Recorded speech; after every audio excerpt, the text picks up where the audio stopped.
Briefly into positive territory, Hey we're everyone, essentially here. flat Welcome now, but back that's a to move another up, live stream. slightly in Today the we were S&P. talking Just about put that how the up there, and Federal you can see the Reserve move there. just Yeah, now released a essentially statement that they flat have right begun now. the taper, We were and they're down, expected to like continue 7, the 8, taper 9 points into there just a December. little As while ago, expected, it was and moving back down a little. Sorry, there we go. Double volume on there. Okay, sorry about that. Welcome back. So the Federal Reserve just announced that they have begun the taper. We expected this $15 billion taper. Let's go ahead and look specifically through their statement here. Jerome Powell does speak in about 27 minutes, so we'll cover Jerome Powell talking as well, and then we'll react. But let's take a look at what we've got here. So Federal Reserve, specifically, we're going to jump right over here. The Federal Reserve is keeping interest rates the same. We expected this. We don't expect that they're going to raise the rate at any point until we actually see the taper fully complete, because they don't see a point in providing stimulus to the market and raising rates at the same time. They think that doesn't make sense. So they're going to complete the taper fully first.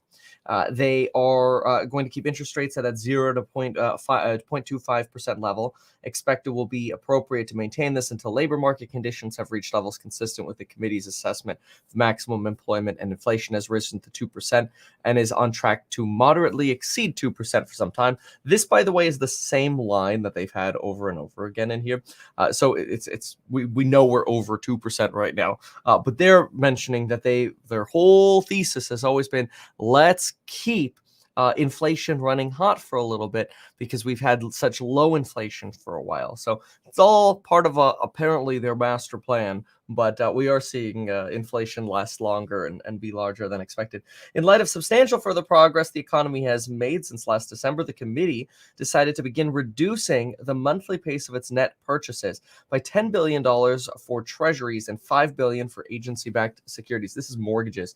So a lot of folks have said that the Federal Reserve should really just keep money in treasuries, keep basically buying treasuries, but that they should not, or rather that they should fully cut the real estate bond purchases, mortgage-backed securities purchases rather.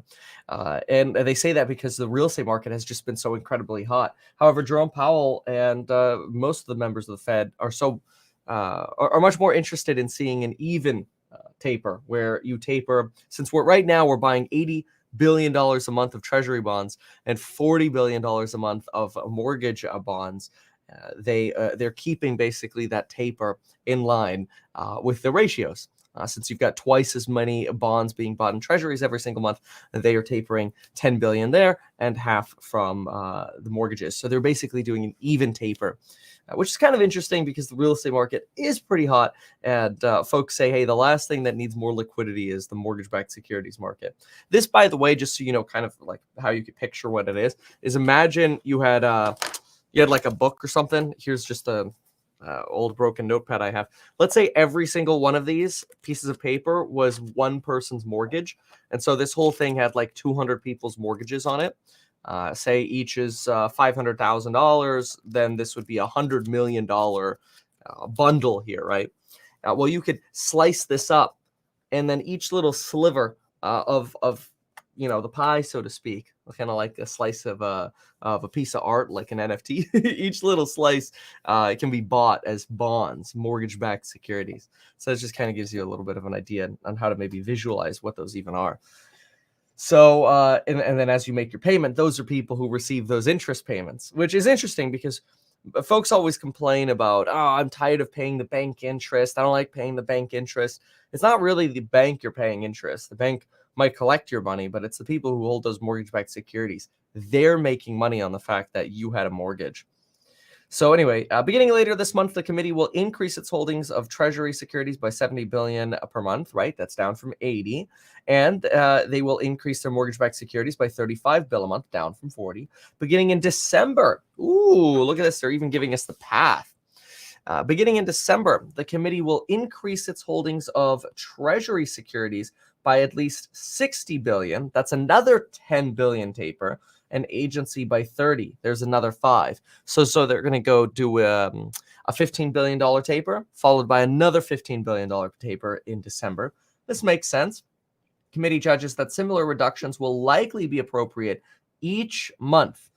So in other words, we'd have December and then another 5 months. So this could take us through June of 2022, and then we can be completely done tapering by about the summer, which is right along expectations that we finish tapering in the summer. And when we finish tapering in the summer, we'll be at a position where perhaps interest rates could start getting raised. We'll see. All right. So what else do we have here? And then we'll look at the there we go. Complete the look. then we'll look at the market, because the market's reacting pretty positively. Assessing the appropriate stance of monetary policy, the Fed will continue to monitor. The committee will continue to monitor. Okay. And remember, Jerome Powell's talking about 22 minutes. The Federal Reserve is ongoing purchases and holdings of securities will continue to foster. Okay. Thereby supporting the flow of credit. So they're kind of giving their rationale as to why they're still stimulating. Because remember, they're still stimulating. When they haven't completely tapered, they're still introducing printed money to the market by the tune of $105 billion a month, right? And then next month it'll be $90 billion. And then thereafter it'll be expected $75 billion, right? But anyway, this is the S&P 500. You can see the S&P 500 move nicely. I mean, this was a move from about what do we have here? About 461, a point and a half, fluctuating here. All right, let's see how some individual stocks are doing. Let's see here. Tesla's flat. Did have a little bump on that news. Oh, look at that. Solana up 7%. Let's take a look and see. So Bed Bath & Beyond, remember yesterday they announced that they were going to move forward their stock buyback. They had a stock buyback plan over 3 years, and they said, "Oh, we're going to do that all right now within the next year." Well, I'm sorry, not within the next year. Oh yeah, this is a good one. Within the next 2 months, actually. So they're moving all their bond buying up to that, which is not bond buying, their stock buybacks up to this year. So let's see here. Look at bonds for a moment here. 10-year Treasury did pop up a little bit after this. We were, I wanted to say, at 1.55 right before this. Let's look at the day chart. Yeah, look at that. So here's your day chart. And you have less, let's see here. Yeah, so we were somewhere around 1.56 here at the start. And did pop up to about 1.59. So not a dramatic pop-up. But you would expect this when you see, what's it called? When you see the Fed buying less bonds, you have less buying pressure on bonds, which means the price goes down of the bond. As the price of the bond goes down, yields go up. So if the Fed is going to be less of a buyer, then it makes sense that yield would naturally go up. So anytime we hear the Federal Reserve reduce their bond purchases, you're removing a buyer, a heavy hitter. You're removing a whale from the market, right? When you remove a whale from the market, you have a lot less buying pressure, and that will force yields up. Okay, yeah, no kidding. The chat here has been so spammy because it's not on members mode. This is why we have members mode. So anybody who's confused as to why we have members only mode, the spam bots don't want to pay $4.99 a month. They're too cheap. Good old buy the dip coffee. Although there's not really a dip. Let's see indices here. Oh, the S&P just went negative. So a little bit of a mixed market again. The Dow's down almost a quarter. NASDAQ Tech, though, up 0.5. And the Russell's up 0.77 again. We're also really playing catch up here. You've got Uber up 5.8%. Cardano up 5%. Beyond Meat 5%. Lemonade, look at that, 4.6% again. That's on top of like a 6% run yesterday. So congratulations, they're finally on the insurtech space. See, and this is the other thing to know about market rallies is at some point a rising tide lifts all boats, right? Or ships or whatever we call it. That's a beautiful thing about a market rally is market rallies can be a great way for you to lighten your bags if you have bags on certain stocks. Like for me, Pinterest is one where it's like, okay, maybe one of these days Pinterest will go up. We'll see. So far it hasn't been. But again, eventually, as markets go up, Yeah, I mean, it's up 0.4%. But as markets go up, you see stocks that have been left behind look like opportunities. So something like Lemonade. I've regularly been talking about how Lemonade is pretty cheap and the volatility is low and that it's been somewhat juicy for potential call options. If you zoom out to the day chart, you could see leading up to today, it was pretty much here on this feather out, this bleed out, as low as May levels here, and as low as some of the lows we saw during the IPO. Well, maybe not completely as low, but we were bouncing around some of those IPO prices. All of this being basically gone. Now we're seeing a little bit of a look at that volume that has moved into Lemonade here. So I would expect to see trends like this continue again as prices go up. People take money from things like Tesla and they're like, okay, what else is cheap? Oh, Lemonade's cheap. Okay, what else is cheap? Oh, this is cheap. So that's pretty common. Ooh, look at that. Redfin down 5.46% after Zillow falls 24%. Oh my gosh. Whoa. That's a big loss there. And look at EXPI dropping 8.64%. You know, I actually think that's a little bogus on behalf of EXPI, because see, EXPI does not do home buying and flipping. Oh, and by the way, I thought about this a little bit more because people were trying to educate me on accounting yesterday, but they weren't also listening, and that's a problem. So I'm going to show something here really quick. So give me 1 sec. I want to get into Bloomberg so I can see if there's anything going on with EXP, because I don't think there is. And then what we'll do is we'll listen to Jerome Powell when he comes to speak. But so far the market's being pretty excited here. Okay, so Jerome Powell comes in about 15 minutes. And let's say overall the stock market is cheering this taper news. Okay, so and then jobs report on Friday. It's going to be another catalyst for us. All right. So take a look at this. When Zillow, look, let's put it this way. If let's say you're Costco, really quick, and I want to see what y'all think about this, okay? Let's say you're Costco. You sell, I don't know, boxes of, let's go. You sell boxes of pasta, okay? You sell $100 of boxes of pasta. The way accounting usually works is you have revenue, which makes sense. You have the pasta. Then you had the cost of the pasta, and this is exactly what they're doing with real estate. So it makes sense, but I'm going to show you what I mean. So anyway, you have revenue coming in at Costco, $100. The cost of the goods were maybe, I don't know, $30 is what you paid for the pasta, and then you're going to have your OpEx. Let's say it's $15. It's probably this is probably honestly more like $50. Let's go with that. There you go. And now that leaves you with about a $35 profit. And this is not net income because then you still have interest and taxes and all that. So just a quick example, this is usually how things work. And this makes sense that you've got $10 of pasta coming in, $100 of pasta coming in. You spent $50 to buy the pasta, and then you had your operating costs for that. The funny thing about real estate, though, is if they now got into the real estate business, personally, I feel like it makes more sense, and they don't, because then it would be non-standard. But to me, it makes sense if you had, let's say you bought a $100,000 house now and sold it for $105,000.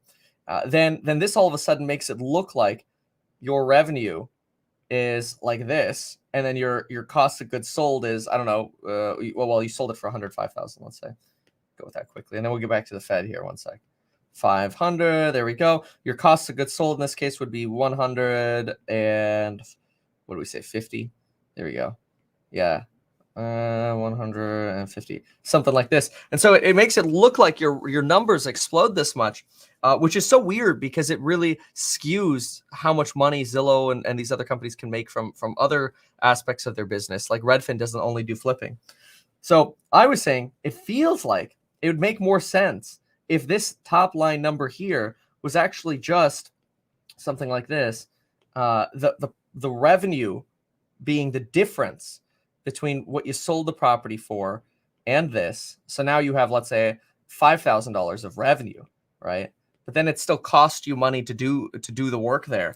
at the property or whatever. So I don't know. Personally, to me, that seems like it'd be a little bit more intuitive that now we have costs that went into this. And then you're marketing to, let's say, acquire the property and things like this, right?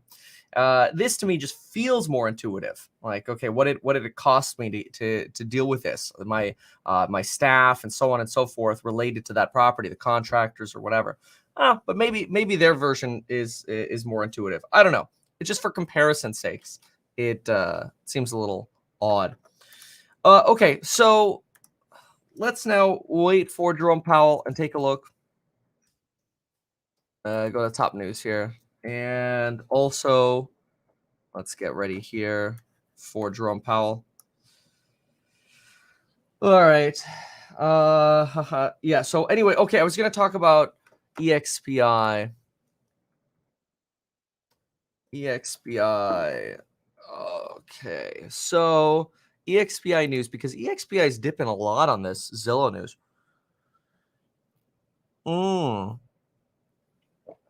What? Okay, well, EXPI actually has a different set of news. That's odd. So EXPI reported this morning, EXPI maintains dividend of 4 cents, revenue of 1.11 billion. EPS came in at 15 cents. That beats the 11-cent estimate.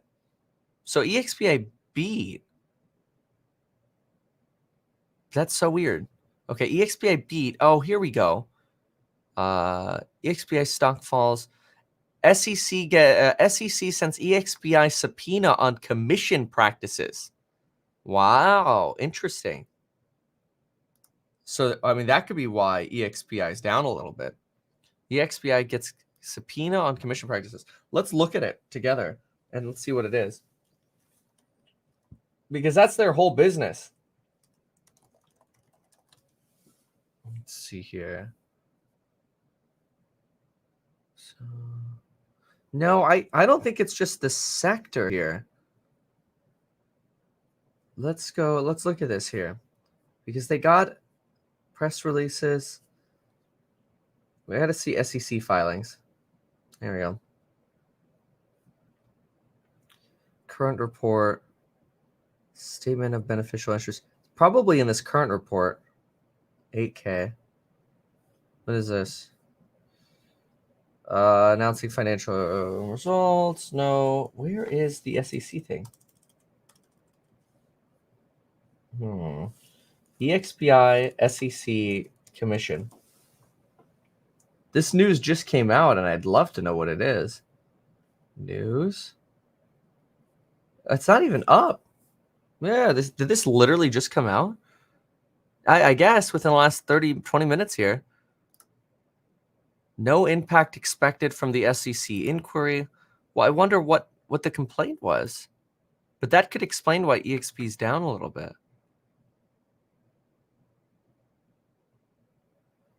EXPI disclosed in a regulatory filing that the company received a subpoena issued by the SEC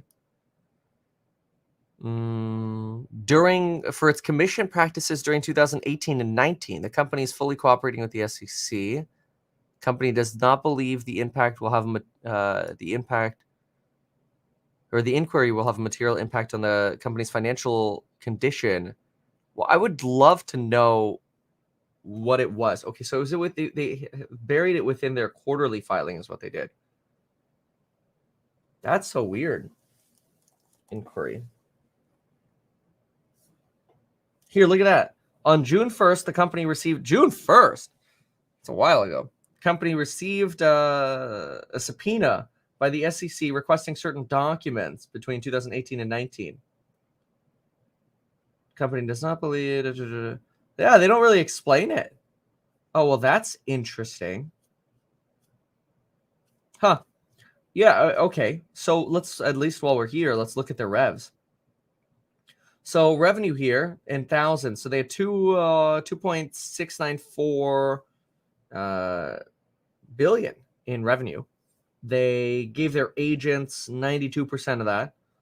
General and admin 171 million. sales and marketing. Look how little their sales and marketing is relative to their business. It's because with EXPI, the cool thing is you don't really have to market that much. Like the agents are your marketers for you. It's kind of brilliant. All right, Jerome Powell in 7 minutes. So they did bump their marketing though, but it's not that much. Wow, look at the difference here. I mean, they have exploded compared to the 9 months ended in September 30th, 2020. Jeez. But yeah, I mean, I would want to compare though. Let's compare to last year. That would be cool. Here, I'll pull it up really quick on this. And then Jerome Powell comes in 6 minutes. So we'll see what Mr. J. Powell says to crash the market. Yeah, get your popcorn ready.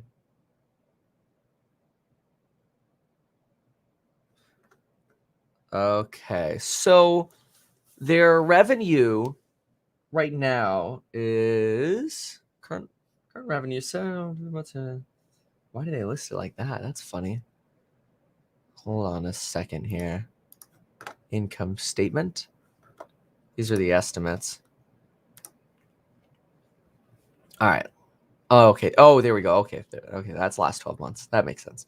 Okay. So in 2019, EXPI did 979 million on the top line, and they were not profitable. They became profitable in 2020.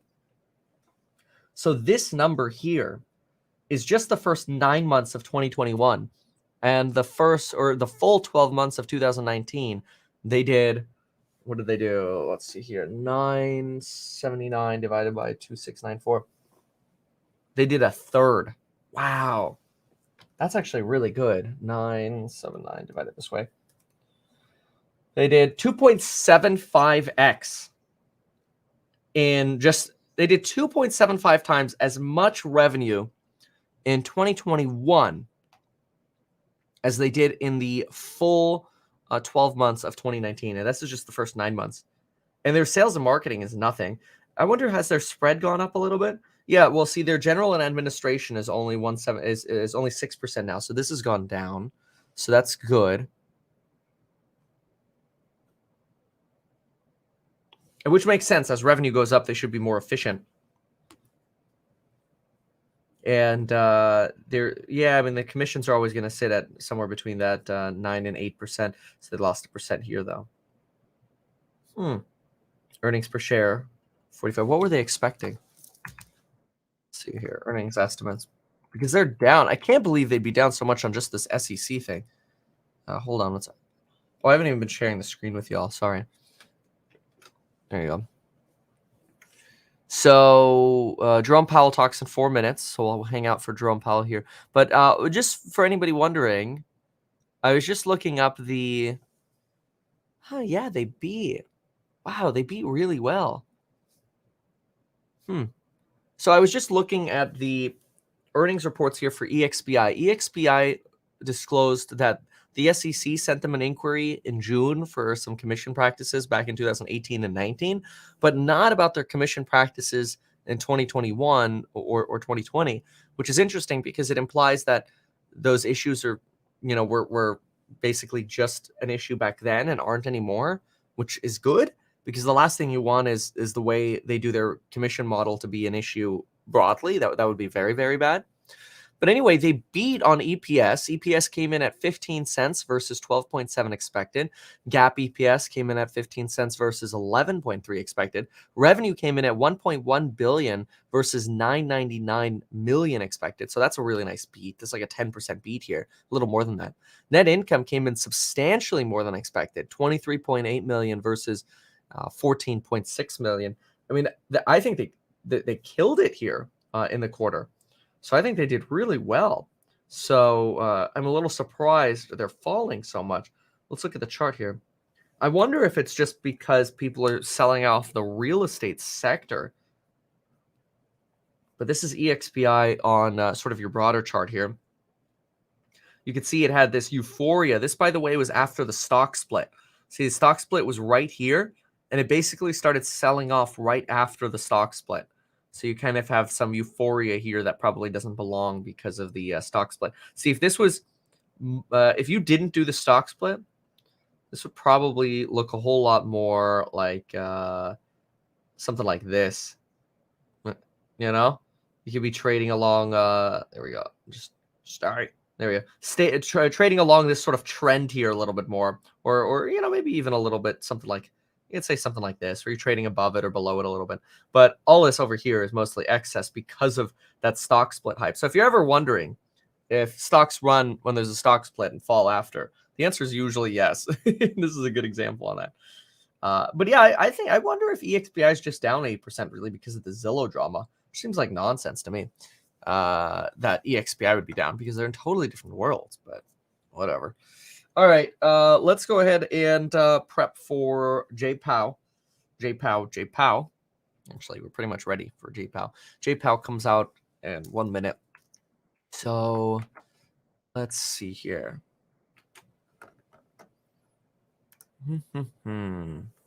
Yeah, Zillow's getting so low, it also does make you scratch your head like, wow, what are they worth without the flipping business and losses, right? So I don't know. In February of 2020, they were selling for about $66. And they were selling in the 50s in 2019. Pretty big faux pas there. And the next earnings are going to suck because they're going to show some massive losses. But anyway. All right. Let's get ready for the Fed. He will be talking momentarily. Kind of exciting when J. Powell talks. He just had a fun Halloween. All right.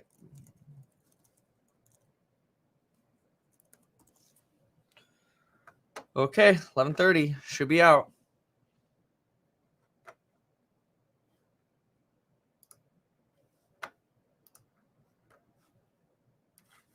All right, here we go. We are strongly committed to achieving the monetary policy goals that Congress has given us: maximum employment and price stability. Today, the FOMC kept interest rates near zero, and in light of the progress the economy has made toward our goals, decided to begin reducing the pace of asset purchases. With these actions, monetary policy will continue to provide strong support to the economic recovery. Given the unprecedented nature of the disruptions related to the pandemic and the reopening of the economy, we remain attentive to risks and will ensure that our policy is well positioned to address the full range of plausible economic outcomes. I will say more about our monetary policy decisions after reviewing recent economic developments. Economic activity expanded at a 6.5% pace in the first half of the year, reflecting progress on vaccinations, the reopening of the economy, and strong policy support. In the third quarter, real GDP growth slowed notably from this rapid pace. The summer's surge in COVID cases from the Delta variant has held back the recovery in the sectors most adversely affected by the pandemic, including travel and leisure. Activity has also been restrained by supply constraints and bottlenecks, notably in the motor vehicle industry. As a result, both household spending and business investment flattened out last quarter. Nonetheless, aggregate demand has been very strong this year, buoyed by fiscal and monetary policy support and the healthy financial positions of households and businesses. With COVID case counts receding further and progress on vaccinations, economic growth should pick up this quarter, resulting in strong growth for the year as a whole. Conditions in the labor market have continued to improve, and demand for workers remains very strong. As with overall economic activity, the pace of improvement slowed with the rise in COVID cases. In August and September, job gains averaged 280,000 per month, down from an average of about 1 million jobs per month in June and July. The slowdown has been concentrated in sectors most sensitive to the pandemic, including leisure and hospitality and education. The unemployment rate was 4.8% in September. This figure understates the shortfall in employment, particularly as participation in the labor market remains subdued. Some of the softness in participation likely reflects the aging of the population and retirements. But participation for prime-aged individuals also remains well below pre-pandemic levels, in part reflecting factors related to the pandemic, such as caregiving needs and ongoing concerns about the virus. As a result, employers are having difficulties filling job openings. These impediments to labor supply should diminish with further progress on containing the virus, supporting gains in employment and economic activity. The economic downturn has not fallen equally on all Americans, and those least able to shoulder the burden have been hardest hit. Despite progress, joblessness continues to fall disproportionately on African Americans and Hispanics. The supply and demand imbalances related to the pandemic and the reopening of the economy have contributed to sizable price increases in some sectors. In particular, bottlenecks and supply chain disruptions are limiting how quickly production can respond to the rebound in demand in the near term. As a result, overall inflation is running well above our 2% longer run goal. Supply constraints have been larger and longer lasting than anticipated. Nonetheless, it remains the case that the drivers of higher inflation have been predominantly connected to the dislocations caused by the pandemic, specifically the effects on supply and demand from the shutdown, the uneven reopening, and the ongoing effects of the virus itself. We understand the difficulties that high inflation poses for individuals and families, particularly those with limited means to absorb higher prices for essentials such as food and transportation. Our tools cannot ease supply constraints. Like most forecasters, we continue to believe that our dynamic economy will adjust to the supply and demand imbalances, and that as it does, inflation will decline to levels much closer to our 2% longer run goal. Of course, it is very difficult to predict the persistence of supply constraints or their effects on inflation. Global supply chains are complex. They will return to normal function, but the timing of that is highly uncertain. We are committed to our longer run goal of 2% inflation and to having longer term inflation expectations well anchored at this goal. If we were to see signs that the path of inflation or longer term inflation expectations was moving materially and persistently beyond levels consistent with our goal, we would use our tools to preserve price stability. We will be watching carefully to see whether the economy is evolving in line with expectations. The Fed's policy actions have been guided by our mandate to promote maximum employment and stable prices for the American people, along with our responsibilities to promote the stability of the financial system. Our asset purchases have been a critical tool. They helped preserve financial stability early in the pandemic, and since then have helped foster smooth market functioning and accommodative financial conditions to support the economy. Last December, the committee stated its intention to continue asset purchases at a pace of at least $120 billion per month until substantial further progress has been made toward our maximum employment and price stability goals. At today's meeting, the committee judged that the economy has met this test and decided to begin reducing the pace of its asset purchases. Beginning later this month, we will reduce the monthly pace of our net asset purchases by $10 billion for Treasury securities and $5 billion for agency mortgage-backed securities. We also announced another reduction of this size in the monthly purchase pace starting in mid-December, since that month's purchase schedule will be released by the Federal Reserve Bank of New York prior to our December FOMC meeting. If the economy evolves broadly as expected, we judge that similar reductions in the pace of net asset purchases will likely be appropriate each month, implying that increases in our securities holdings would cease by the middle of next year. That said, we are prepared to adjust the pace of purchases if warranted by changes in the economic outlook. And even after our balance sheet stops expanding, our holdings of securities will continue to support accommodative financial conditions. Our decision today to begin tapering our asset purchases does not imply any direct signal regarding our interest rate policy. we continue to articulate a different and more stringent test for the economic conditions that would need to be met before raising the federal funds rate. To conclude, we understand that our actions affect communities, families, and businesses across the country. Everything we do is in service to our public mission. We at the Fed will do everything we can to complete the recovery in employment and achieve our price stability goal. Thank you. I look forward to your questions. All right. Cool. It's good news. Thank you. We'll go to Nick at the Wall Street Journal. This is all good. This is good. Hi, He's Nick not very Timmermans, hawkish. The Wall Street Journal. Chair Powell, the markets anticipate you will raise rates once or twice next year. Are they wrong? I love it. It's so blunt. So I would say it this way.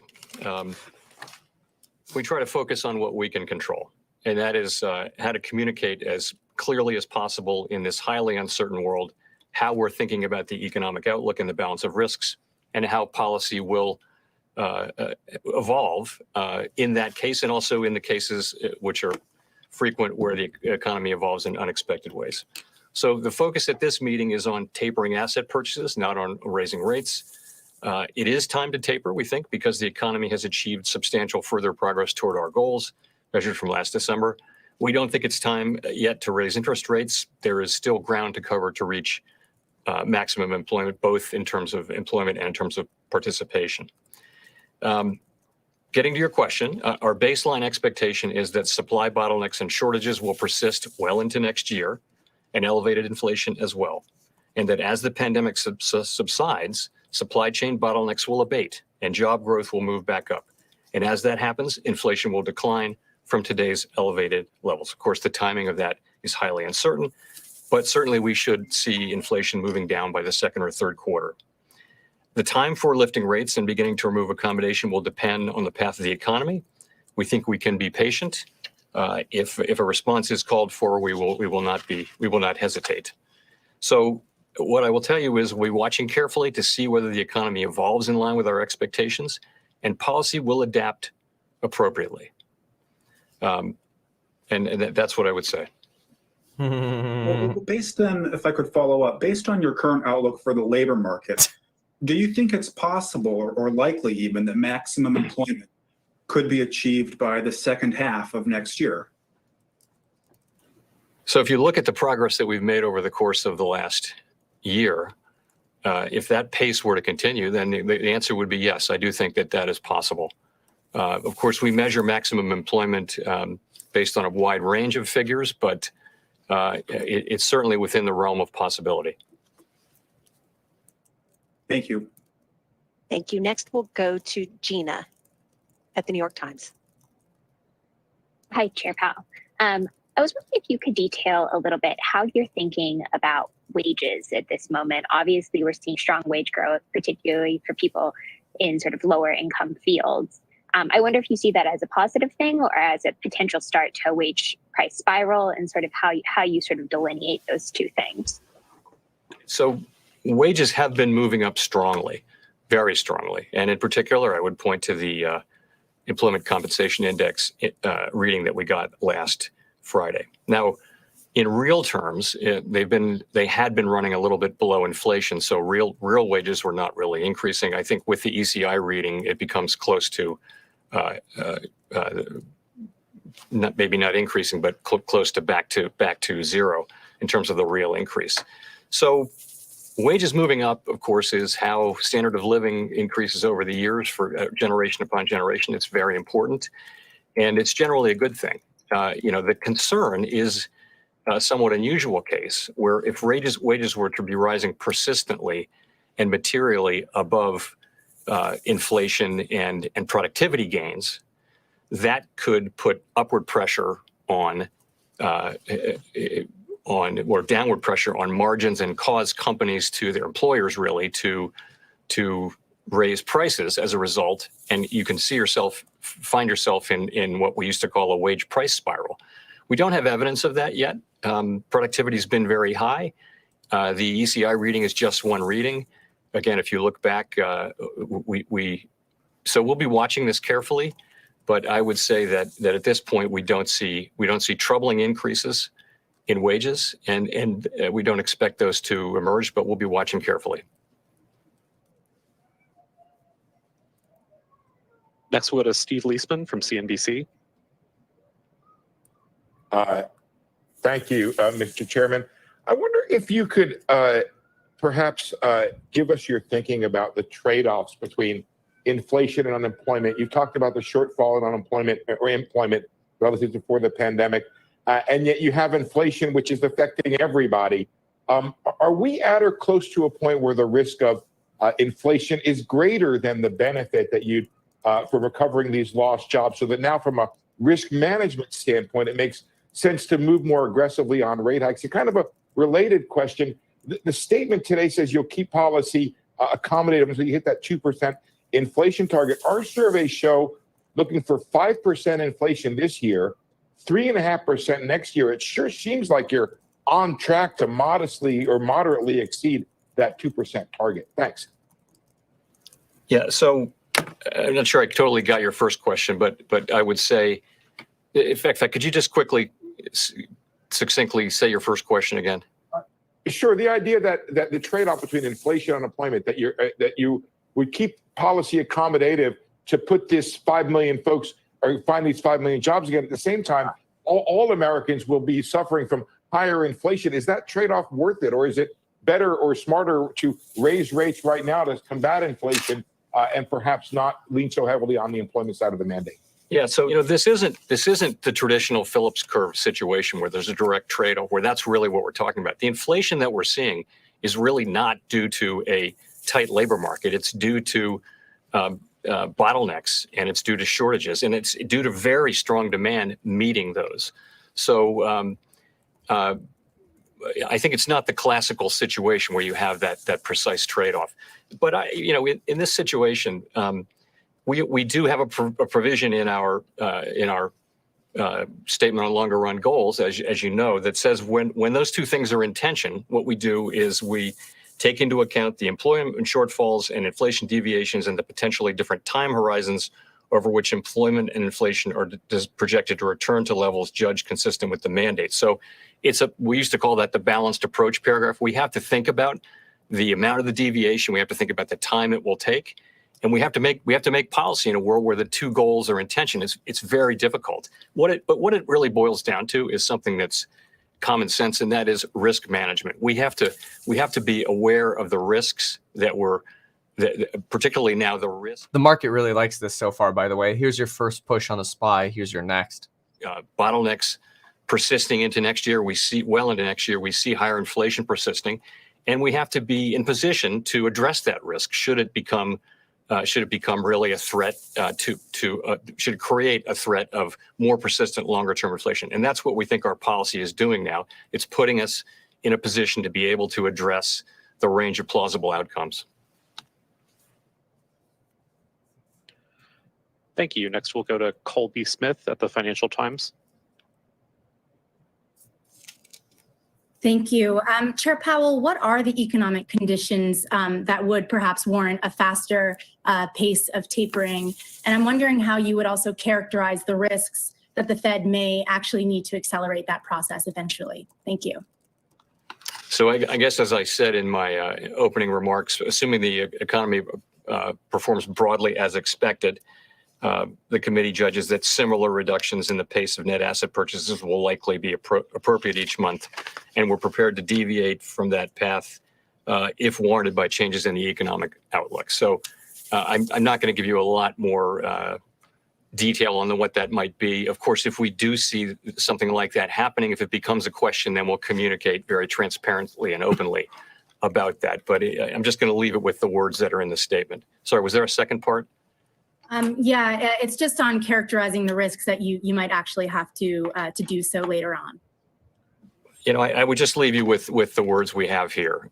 We are prepared to speed up or slow down the pace of reductions in asset purchases if it's warranted by changes in the economic outlook. And again, if we feel like something like that's happening, then we'll be very transparent about it. We wouldn't want to surprise markets. We'll say, in light of this factor or these factors, we are considering doing this, and then we would either do it or not do it. But so, but I'm not going to, start making up examples of what that might be today. Thanks. Thank you.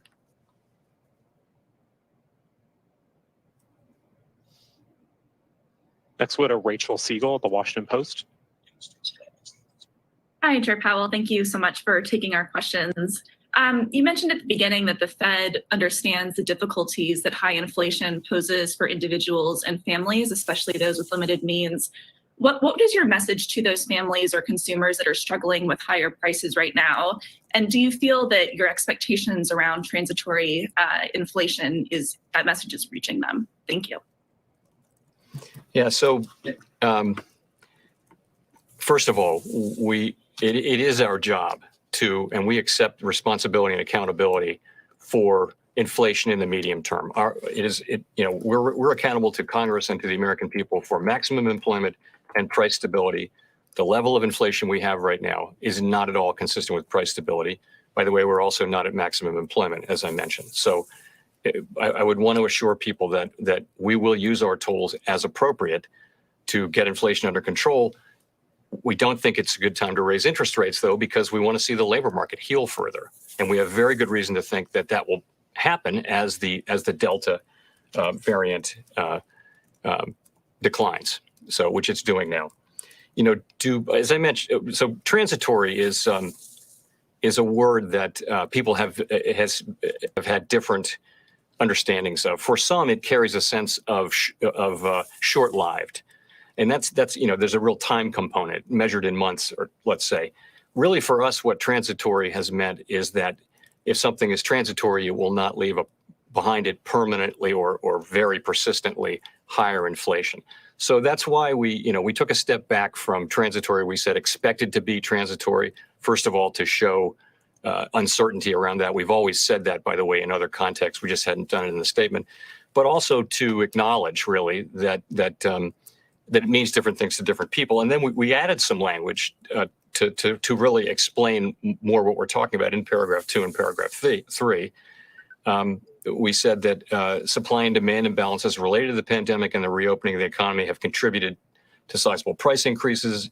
Then we said progress on vaccinations and an easing of supply constraints are expected to support continued gains in economic activity and employment, as well as a reduction in inflation. So we're trying to explain what we mean and also acknowledging more uncertainty about transitory. So it's become a word that's attracted a lot of attention that maybe is distracting from our message, which we want to be as clear as possible.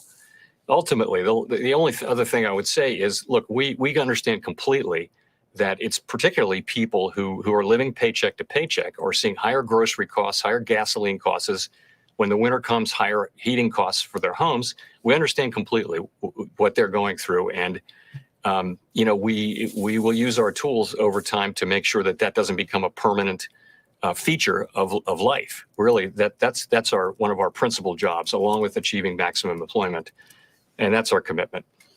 Really interesting, by the way, that he just said, quote, "We will use our tools to get inflation under control," and acknowledging that it's not right now, that we don't have price stability. Chair Powell, well, I wonder if you could update us. You talked about getting back to full employment, and so could you update how you define that? I mean, a few months ago, yourself and other Fed officials talked about getting back to the pre-COVID labor market. Markets are liking this, by the way, so far.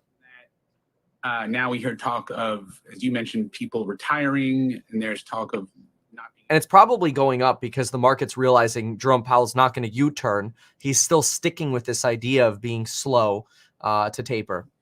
Give us some examples of things you're looking at specifically to measure full employment. Will you be looking at prime age employment population ratio, for example? He's not going to answer if so, this. do you need to see He never gives a solid blueprint on exactly what they're looking for. He's going to dodge this. Achieve maximum employment, or is there something short of that would work?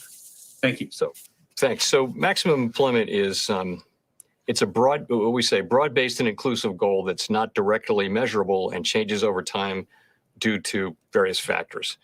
You can't specify a specific goal. So it's taking into account quite a broad range of things. And of course, employment levels of employment, participation, are part of that. But in addition, there are other measures of what's going on in the labor market, like wages is a key measure of how tight the labor market is.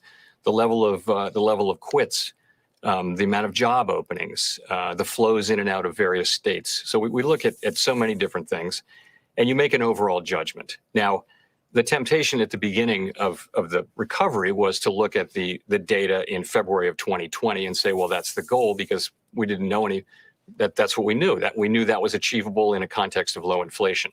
I think we're we're learning now. We have to be humble about what we know about this economy, which is still very COVID affected, by the way. A lot of what we're seeing in the last 90 days is because of Delta. We were on a path to a very different place. Delta put us on a different path, and we see these things. But so I think we're going to have to, ideally, we would see further development of the labor market in a context where there isn't another COVID spike. And then we would be able to see, I think, a lot. We would see how does participation react in that world, in that sort of post-COVID world. Right now, people are staying out of the labor market because of caretaking, because of fear of COVID to a significant extent. We thought that that schools reopening and elapsing unemployment benefits would produce some sort of additional labor supply. That doesn't seem to have been the case, interestingly. So I think there's room for a whole lot of humility here as we try to think about what maximum employment would be. We're going to have to see some time post-COVID so that we know, or post-Delta anyway, to see what is possible. And I think the learning for those of us who lived through the last cycle is that over time, you can get to places that didn't look possible. Now, what we also have now, though, is we have high inflation. So we have a completely different situation now where we have high inflation, and we have to balance that with what's going on in the employment market. So it's a complicated situation, and I would say we hope to achieve significantly greater clarity about where this economy is going and what the characteristics of the post-pandemic economy are over the first half of next year. Okay, big non-answer. Thanks. We'll go to Howard Schneider at Reuters. Thanks, and thanks for doing this. So given that answer about employment, I would like to get back to Steve's question a little bit. On a headline basis, just as it's evolved this year, do you feel that the two tests on inflation have been met? Sorry, so the two tests? The two tests in the statement, the guidance that it has to hit 2% and be on track to moderately be above it for 2%. Has the economy cleared that? That's a decision for the committee. I would put it to you this way: when we reach maximum employment, when we reach a state where labor market conditions are at maximum employment in the committee's judgment, it's very possible that the inflation test will already be met. We're aware that language sounds a little out of touch with what's going on, but we're not at maximum employment. When that is the case, we'll look to see whether the inflation test is met, and there's a good chance that it will be if you look at how inflation has evolved in the last year and a half. So to follow up, so you're not willing to commit that the current levels of inflation and their persistence have met moderately and for some time. So given that, I mean, how should we render what moderately and moderately over and for some time mean? What I'm really saying is that question is not before us right now. We had the question on when to taper. We've now answered that question and the speed of it and all that. We have not focused on whether we meet the liftoff test, because we don't meet the liftoff test now because we're not at maximum employment.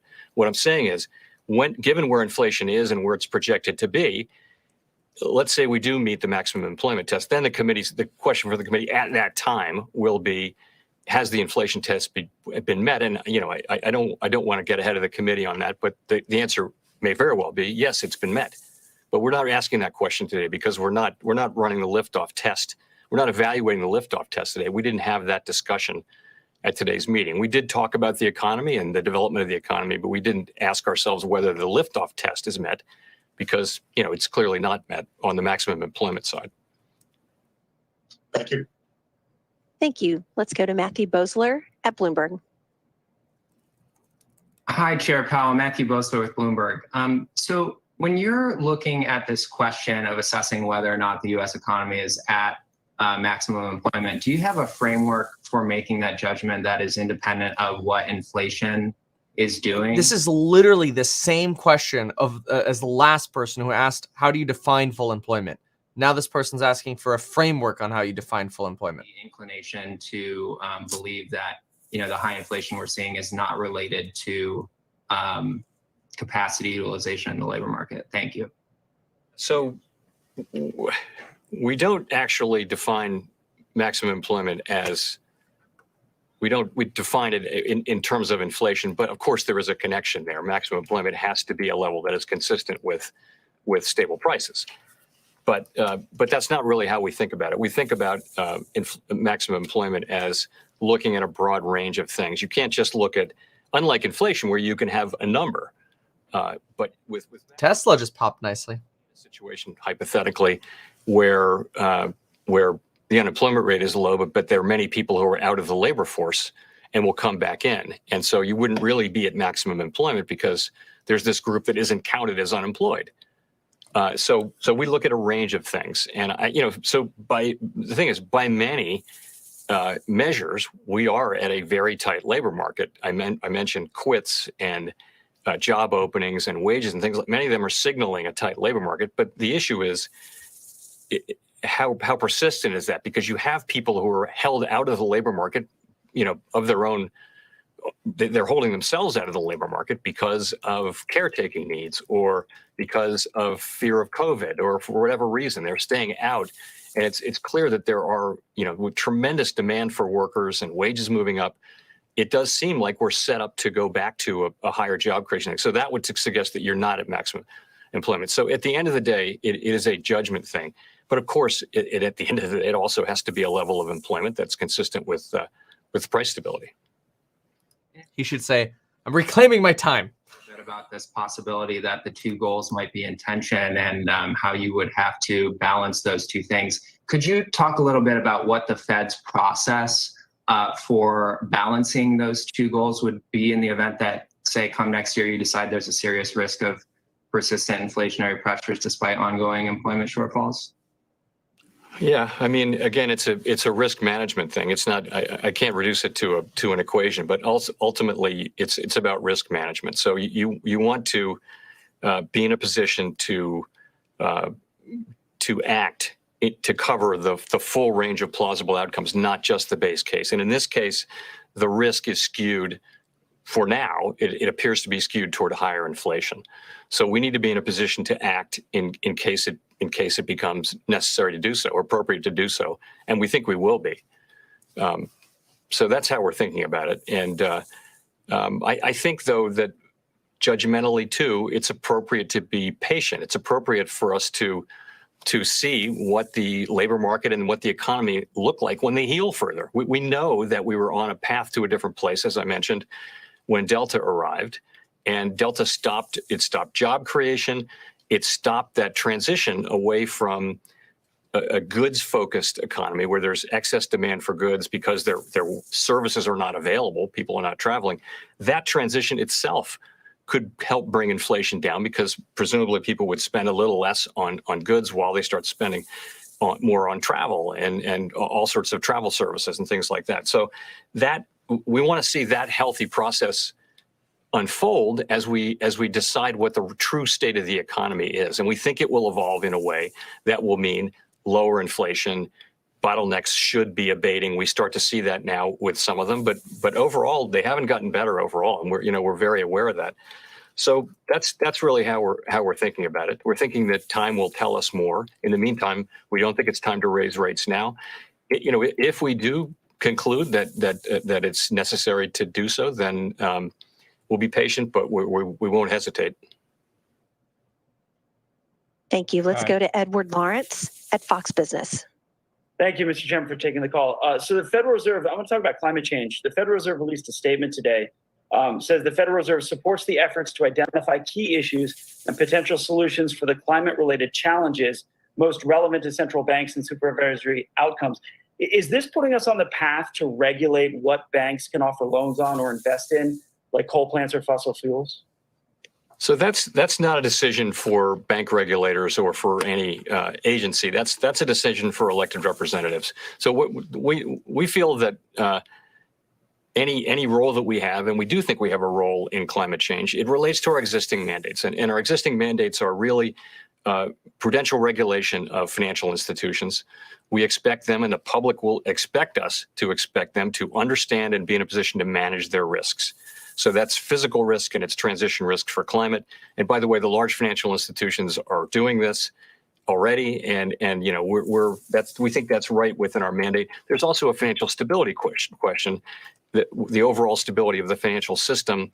And so from that standpoint, we can do research. We can try to help understand what will the pathways be through which climate change affects the economy, both physical risk and transition risk. That's what we can do, and that's what we will do, and we'll do it well within the frame of our existing mandates. We'll do it well. We're not the people who will decide the national strategy on climate change. That has to be elected people, and not so much us. But we feel like we have that narrow mandate, and we will do it well. Thank you. Great. Thank you. Victoria Guida at Politico. Hi, Chair Powell. So the Fed recently announced that there's going to be new conflict of interest rules for investments by Fed officials. And this follows, obviously, the resignation of 2 regional Fed presidents. And I'm just wondering, do you think that there's more that you will need to do to rebuild the credibility of the Fed, such as, requiring officials to put their assets in blind trusts? And also, if you could speak to whether you have any concerns that any rules or laws were broken by Fed officials. Thank you. So let me just say that this system, the ethics system we had in place, had been in place for decades, and had, as far as we know, served us well. And then that was no longer the case. And so we had no moment of denial about that. As a group, we stepped in and we took the actions that we took. And within one FOMC cycle, we announced a new set of rules to try to put us back where we need to be, which is we need to have the complete trust of the American people that we're working in their interest all the time. Absolutely critical to our work, as it is for any government agency. And I feel like this called that into question. So we reacted, I would characterize it strongly and forcefully. If there were other things that we could do that were reasonable, we would certainly do them. So you asked about blind trusts. The overall authority for ethics around these issues in the federal government is the Office of Government Ethics, OGE. And they have a long-held position which is not favorable to blind trusts. They do not encourage them. They don't think they're effective. They think they're cumbersome, and they think there are better ways to get at the things that need to be done. And those are the things that we're actually doing. So I don't know that there are any blind trusts for that reason, because they're the regulator. They say this on their website if you look. In terms of laws broken, I asked the Inspector General to look to see whether there were rules broken and whether there were laws broken. And I won't speculate on that, but that is with the Inspector General now, and of course, out of my hands. Thank you. We'll go to Mike McKee at Bloomberg.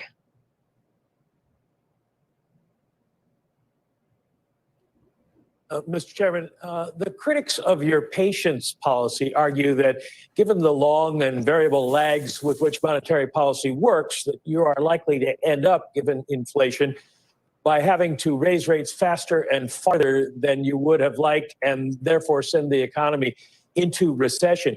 Given the fact that basically your forecast has been chasing inflation over the last year, and now you're talking about it not coming down till the second or third quarter, why would they be wrong in thinking that? Well, so let me say what's happened, and we're very, very straightforward about it, is that inflation has come in higher than expected, and bottlenecks have been more persistent and more prevalent.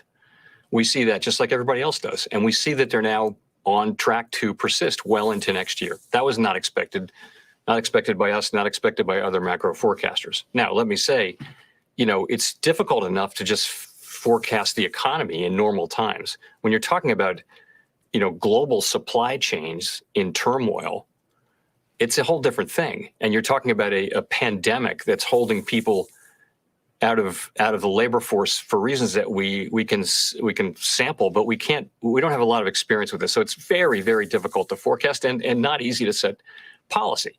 So we have to set policy though. So that's what we're doing. And, so to look at your question this way, I don't think that we're behind the curve. I actually believe that policy is well positioned to address the range of plausible outcomes. And that's what we need to do. I do think it would be premature to raise rates today.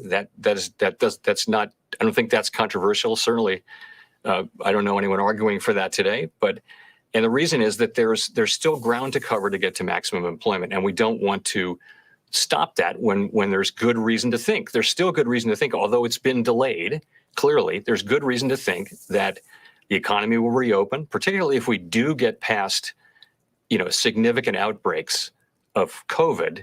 That's when we're really going to see what the characteristics of the labor market are. And, I think, the bottlenecks that we're seeing in global supply chains around goods, and frankly, now at our own domestic ports, because demand is stronger than the capacity of those ports, those things are going to work themselves out. We have a flexible economy. It'll take some time, but, it took the experts managed to create a vaccine faster than certainly than I expected. And I think this stuff will work itself out over the course of next year. That is my baseline understanding, and that's very widely held among people. But we are prepared for different eventualities, and we will use our tools to achieve price stability and maximum employment. And we're going to let the data lead us to where we need to go. Our policy will adapt, and has already adapted to the changing understanding of inflation and of bottlenecks and the whole supply side story, which is also partly a demand story. So our policy will continue to adapt as is appropriate. Thank you. Let's go to Nancy Marshall-Genzer at Marketplace. Hi, Chair Powell. Thanks for taking our questions. The market's liking this a lot, by the way. Taper at a rate of starting at $15 billion a month. And that's more than twice the pace of the last taper. So why are you tapering faster this time? The economy is in quite a different place than when we tapered back in, I guess it was 2013. We were much farther away from maximum employment. Inflation was much lower. This is an economy where demand is very, very strong, and job openings substantially exceed the number of unemployed people. So the need for further stimulus is far less than it was in 2013, where we still had quite a ways to go. I mean, after we began that taper, it was still many years before we reached what I would characterize as conditions consistent with maximum employment, let alone price stability. So this is quite a different situation. And, the committee unanimously felt today that we had met the test that we'd articulated, and this was appropriate. And this is faster than what people had expected 6 months ago. It's earlier and faster, and that's because as I mentioned, our policy has been adapting to the situation as it evolves. This right here, in my opinion, is a result of him saying that demand is very strong and the economy is basically doing way better than it did in 2013. Thank you. Let's go to Mike Derby. Thank you for taking my question. I wonder if the Fed has given any thoughts yet to the end game for the balance sheet in terms of, once you get the taper process complete, will you hold the balance sheet steady, or will you allow it to start passively winding down? And then in a related question, do you have any greater insight into what Fed bond buying actually does for the economy in terms of its economic impact? Have you been able to, measure it or quantify it in any fashion? Because I'm sure there's often been questions about what is bond buying actually doing to help the economy. Sure. So in terms of the balance sheet, those questions that you mentioned, we haven't gone back to them. Now that we've tapered, I expect that that's exactly what we'll do in coming meetings, and we'll do it in an orderly fashion. And we'll talk about reinvestment and all those things. And we don't have to make decisions on those yet. But typically when we're doing a new subject like that, we'll have a series of briefings and discussions, and that's what we will now begin to do. In terms of the effect of asset purchases on the economy, so there's a tremendous amount of research and scholarship on this, and you can kind of you can find different people coming out with different views, but I would say the most mainstream view would be that you're at the effective lower bound. So how do you affect longer term rates? There are two ways. One, so you can't lower rates. Let's say you can't lower rates any further, hypothetically. So you can give forward guidance. You can say we're going to keep the rates low for a period of time, either a specific period until certain conditions are met. The markets will do the math, and that'll have an effect on longer term borrowings, even 10, 30 years out, kind of thing. So that's one thing. The other thing you can do is you just go buy those securities, buy longer term securities. That will drive down longer term rates and hold them lower. And rates right across the rate spectrum matter for borrowers. So lower rates encourage more borrowing, encourage more economic activity. People check out this screen from a few minutes ago. Goldman Sachs 420, Citigroup 69. Do with the short end.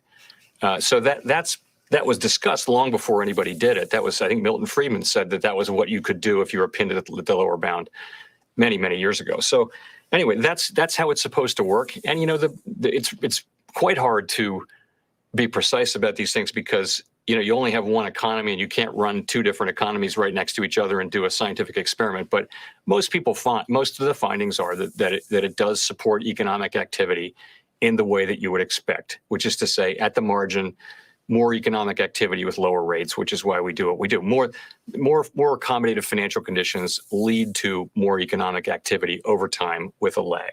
So I think that's the main finding I would say on QE. Thank you. Thank you. We're going to go to Paul LaMonica at CNN.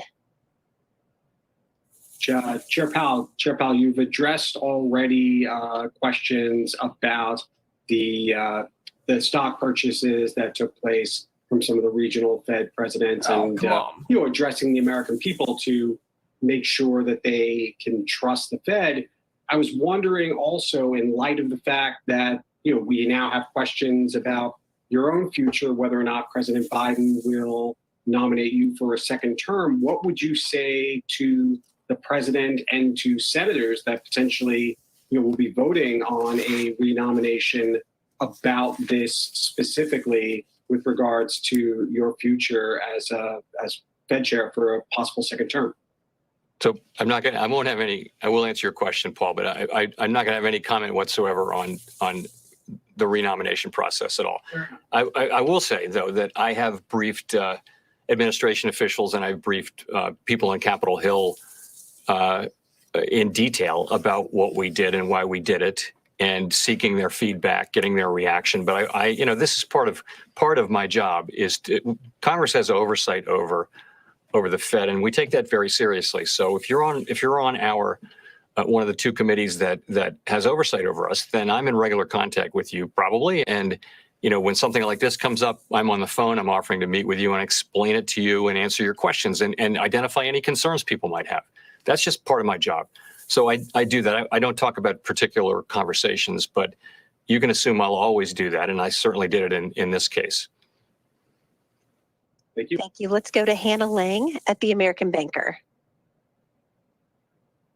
Hi, I wanted to ask about the supplementary leverage ratio. Is the Fed still planning on seeking comment on ways to permanently adjust that? And how concerned are you ultimately about banks' willingness to intermediate in the Treasury markets without a permanent fix? So I don't have anything for you on supplemental leverage ratio right now. We are looking at ways to, if there are ways we can address liquidity issues through that channel.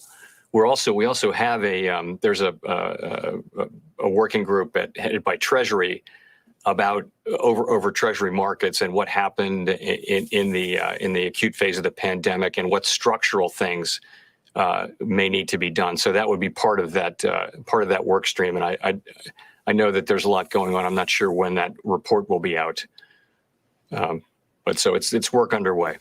That's one of the many issues that are part of that, along with things like central clearing, of treasuries, greater central clearing, and many other ideas. It's important that we have a liquid treasury market. It's a huge public benefit that we do, and I think we need to do those things that enable that, while also assuring safety and soundness of our largest financial institutions, who tend to be the main dealers. So we have to make sure that's always a first order concern as well. Thank you. Thank you. Let's go to Brian Chung at Yahoo Finance. Hi, Chairman Powell. Brian Chung, Yahoo Finance. So just to expand on the ethics conversation, you talked about how you engaged with people on Capitol Hill and in the administration. You talked about what you've done already, but I'm just wondering if you could take a step back and just assess whether or not there was reputational damage as a result of that, either from the public's view or from the financial community's view of the Federal Reserve's independence. And then secondly, do you look back on the whole episode and have thoughts on your individual responsibility in preventing something like this from having happened? So I think it's too soon to say what the reputational damage is. I think from the very beginning, my reaction was we need to deal with this straightforwardly, transparently, and forcefully, and that's what we're going to do. I mean, it means everything to me that we do whatever it takes to make sure that nothing like this happens again. And I like to think we've made a real good start on that. If you think about it, you cannot execute a trade unless it's pre-cleared. And then you have to say execute. It's not even a trade. Really, there's no trading going on. This is for investment and getting liquidity for life's expenses. But you then have to wait 45 days to actually execute that sale or purchase. So I think it's a pretty good system. We'll always be looking to make it better. So in terms of our independence, Look, I think we will address this, and I think we have, and I like to think it's enough, but it's going to, we're just beginning to implement it. We have to write the rules, which we're doing, as quickly as possible. We need more. Heads up, I'm going to probably transition right into market close after this. Yeah, I'll also do a summary of all the notes that I've taken here and post that separately, but you'll see me talk about it in just a moment. Far fewer of them will be covered by this, but the senior officers who will be covered by this will have to have technology access, and it's going to have to work efficiently. So there's a lot of work to do to implement it. Again, I would just say this system has been in place for decades, and it was in place when I took over. It was in place for at least the last 3 or 4 chairs, and it was what it was, and it proved to have weaknesses in it. And part of that was that it wasn't uniformly enforced across the system. I'm a big believer in the value of the Federal Reserve System and the reserve banks, but you had 12 different ethics officers at 12 different banks, and you had ethics people here, and compliance wasn't all exactly the same. It was a little bit different and uneven. And also the rule. I'm just going to say, this whole compliance thing, gosh, just make disclosures instantaneous, and this would be much less of an issue. Like he mentioned himself, 45 days to disclose. Specifics of our rules, they were clearly not in compliance with the part of our rules that said, get to talking about the economy, have this discussion somewhere else. Appearance. I mean, that's clear. This was a bad appearance. So anyway, what can we do? We are where we are. It happened. And we just have to deal with it forthrightly and transparency and own it and step up to this, meet this moment. I'm totally committed to doing that. And again, if there are better ideas, I'd love to hear them. But I think we have so far made a good start. When you say you spoke with administration officials, did that include the president? I'm not going to answer who I spoke to at all. I'm not going to give you any names, so don't take that as a yes or no. I'm just not going to start down that road. Okay, thank you. We're going to go to Jeff Cox for the last question. Last question. All right, let's go. Yeah, thank you, Chair. I just want to dig a little bit deeper on employment.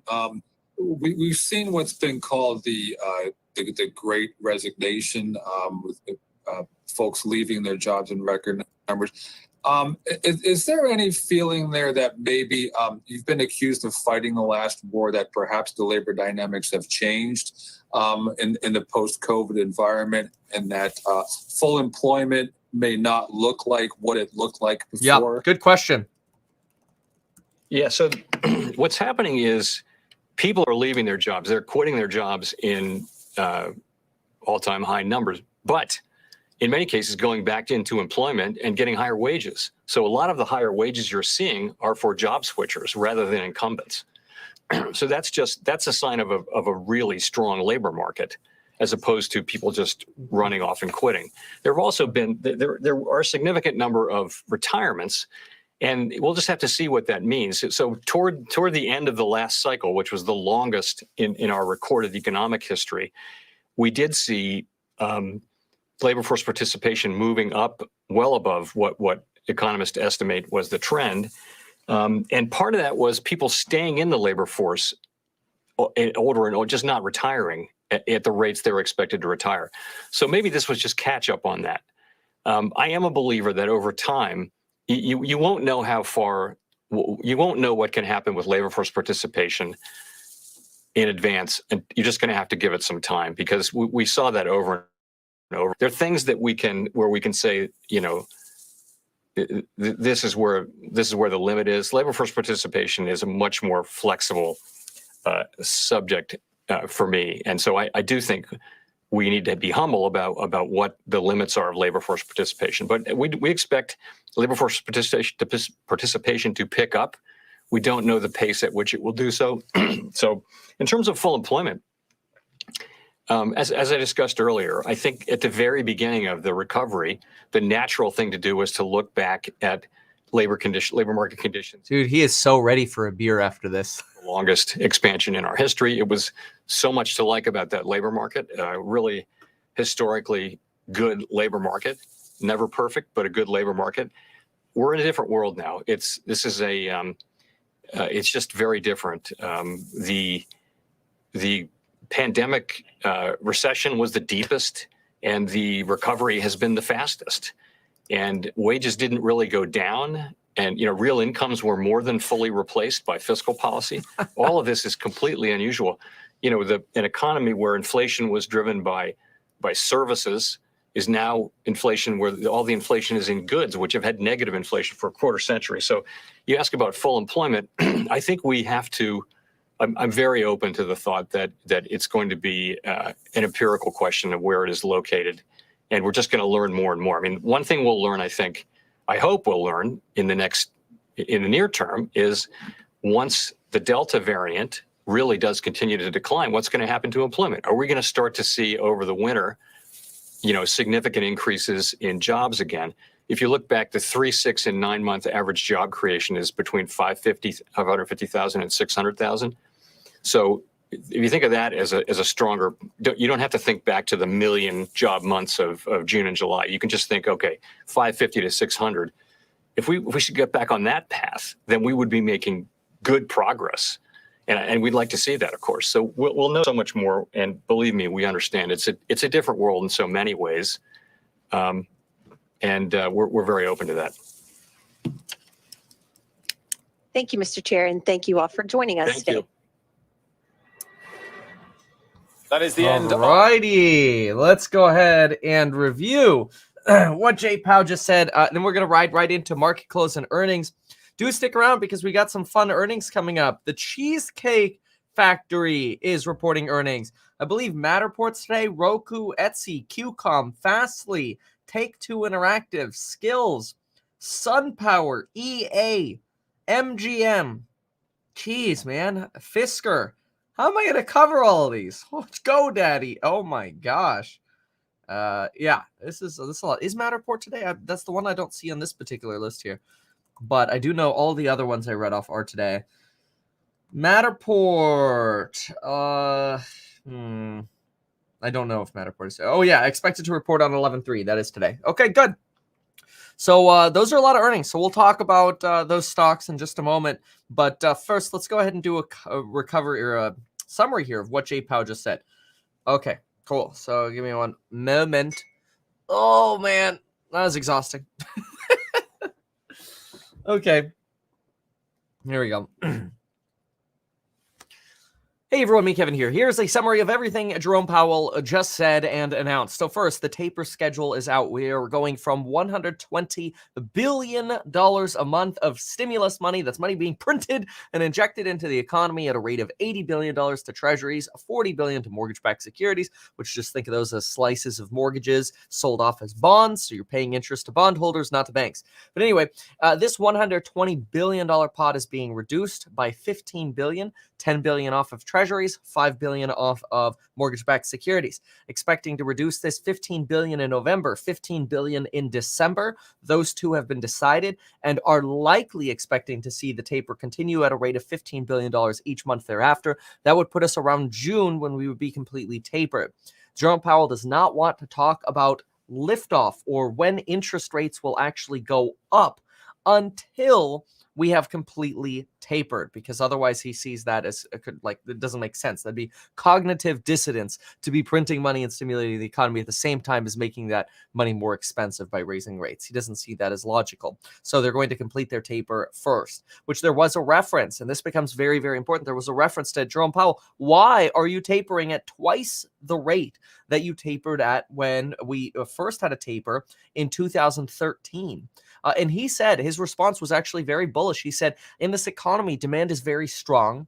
Job openings are plenty. And we are still years from we are today, years from the 2013 levels that we were in a very positive way. That is, in 2013, the economy still had to grow for years to get to levels of demand where it is now. This was really bullish, and we actually saw stocks like Tesla and the S&P 500 right when that comment was made by Jerome Powell that demand is very strong. We saw markets move up, markets like this. So far, markets have been pretty optimistic about all of the things that were talked about here. We did have a shift in the verbiage that's used in the Fed statements. We shifted from using the word transitory to expecting inflation to be transitory and spending more time talking about the rationale as to why the Fed believes that inflation is going to go down. And so this helps make the Fed seem a lot less tone deaf about inflation happening. You know, when they're like, oh yeah, inflation's transitory, and inflation data is coming in really, really high, and we expect inflation data to come in high in quarter 1 and quarter 2, then it makes the Fed seem like they're morons. Which some of you may still believe is true, regardless. But anyway, now they're talking about how, look, we expect inflation to rotate down in the second and third quarter of 2022. It's taking longer than anybody forecast in markets that they talk to. That is, their market participants or their forecasters thought. They're seeing this inflation take longer to rotate down, but they do think that in the second and third quarter, inflation will rotate down. And that'll come at the perfect point when the taper has completed. And then the Fed will say, okay, good. The taper has completed. Now we're in a position where we could talk about raising rates. How much inflation do we actually have left now that we're in June of 2022? How much inflation is left? Do we actually have to aggressively raise rates, or can we take our time with raising rates because maybe the Fed was right and inflation did end up inflecting to the downside in the second and third quarter of 2022? Which, by the way, gives us, in my opinion, a little bit of a time frame for crypto, that crypto is still going to enjoy the benefit of high inflation readings for Q4, Q1, and Q2. But that inflection might not come around until that summer, that midpoint of 2022. So we'll keep an eye on that, obviously. All right, then he talks about, let's see here, a lot of different things. Let's just get into the summary of some of these things. So household and business investments flattened in October. However, businesses and households have very strong financials or in strong financial conditions. Sees COVID receding further, and that growth should actually pick up from last month in this quarter here, which last month is still part of this quarter, but growth should pick up, and that's because we're escaping that Delta surge that we had in August and a little bit of September that also led the markets to really soften and spending to soften. He says that the pace of economic growth as a result of that has slowed, but again, we're expecting that to go up. We're expecting to see job gains closer to averages. Averages are somewhere around 550 to 600,000 in jobs gains. Last 2 months, we've been in the 100,000s. And in the summer, in June, July, we were at 1 million jobs. So we've got some work to do. And hopefully this Friday, we get some positive news on jobs data. This Friday, that's in 2 days, we will be getting the jobs report. 4.8% unemployment. He believes understates the amount of unemployment there actually is. He thinks there's more employment or unemployment, and that's because people have left the labor force. You've got more retirements, less participation. Participation amongst prime-age workers is down. Some of this could be due to fears of COVID, having stronger financial positions in households because household wealth has gone up via real estate and stocks, or potentially because people are still caring for older family or children who cannot get COVID vaccinated yet. Now, others, including Barron's, make actually the opposite argument that the Federal Reserve is overstating how much unemployment there is because the Fed is actually not properly able to track how much new business creation there is and how many people are just going off and working for themselves. And that right now, comparing right now to 2019, we're creating 50% more businesses every single month than we did in 2019. And that pace was pretty strong during the pandemic as well. It was even higher. Anyway, he does mention that, and so anyway, the point of that is really that you could potentially have the Fed missing the boat on employment, that employment is actually much higher than it looks according to their numbers. So they think employment is actually, the employment reports are worse, and Barron's thinks, no, they could actually be better than you think. So we're kind of in opposite directions there on jobs. And that could have a big factor in inflation. Even though we expect consumer price inflation to go down next summer, we actually don't expect wages and rents to go down. So you're going to have this sort of negative growth of prices, in my opinion, on things like cars, durables like washing machines or appliances or computers or hardware or whatever, and chips. You're going to see prices of these things come down, but I think you'll probably still see wages and rents trickle up, which will still contribute to inflation, right? Jerome Powell does say that high inflation does propose some difficulties for those who can't afford or don't have the means to afford essentials like food and transportation. He says that our tools cannot solve supply issues. However, over time, we believe we can support the economy to essentially lead that inflation to come down so that those supply chain issues become more normal. He indicates also that they have a completely different set and more stringent requirements outlined for when they're going to raise rates. Again, we don't expect that to happen at all until some point next year, probably the third or fourth quarter of 2022 for the first sort of rate increase. And that's going to depend on how much inflation goes down by the summer. That'll be the big indicator. He does believe that supply bottlenecks will last well into next year, but we expect that inflation to go down in the second or third quarter. He says we could be patient. No direct signal is being given on rates. And he doesn't believe that we're going to see a wage price spiral where prices are going up, therefore wages are going to spiral up. And because wages are spiraling up, now prices have to go up, because he sees productivity still as increasing, which is good. He didn't want to give exact conditions for what they mean by max employment, but I think a lot of this is just going to have to do with waiting out to see how supply chain issues change over the next 6 months before we get to a potential talk about raising rates. Now, then Jerome Powell mentions that if anything changes in the economy, he will use whatever tools he has available. So if they have to adjust the pace of taper, that is taper faster because inflation is lasting even longer, or taper slower because inflation is starting to subside, then he will do so. Obviously, if they needed to raise rates immediately because inflation just exploded, they could just taper 100% tomorrow with emergency action. Jump rates immediately if they needed to, if they just missed the boat that badly. And I would expect something like that would probably lead to some panic in the market, though it doesn't look like that is something the market's really anticipating or expecting right now. Otherwise, we'd see bond yields higher. Bond yields right now not really reacting as much as you would think, because when the Fed starts talking about tapering, it means they put less pressure on bond prices, which means bond prices go down, which means yields go up. And yields haven't really gone up. I mean, the 10-year 1.59, it's kind of where it's been sitting for the last like 2 or 3 months here. It's maybe not 2 or 3 months, but at least the last 2 months, it's been sitting a little flat there. But anyway, okay, then we have a little bit of talk about how labor dynamics have certainly changed, but that Jerome Powell actually thinks we could end up seeing a winter bump winter bump in jobs, that if we don't have a COVID surge this winter, we might see hiring explode this winter. And if hiring explodes this winter, then we could end up having getting to max employment sooner. And that would be good for not only GDP growth, but potentially dealing with our supply chain issues. Remember, folks, if Amazon can hire more workers, or logistics companies can hire more workers, it means we can actually clear our supply chain issues faster. So in a crazy way, even though sometimes the market's like, oh my gosh, we're adding so many jobs, are we overheating? We want to see jobs added, because the more jobs get added, the more hands we have on the supply chain issues. People stocking shelves, people distributing, people taking stuff off container ships, whatever, right? Or taking containers off of ships, whatever. And then we can work our way through these supply chain issues faster.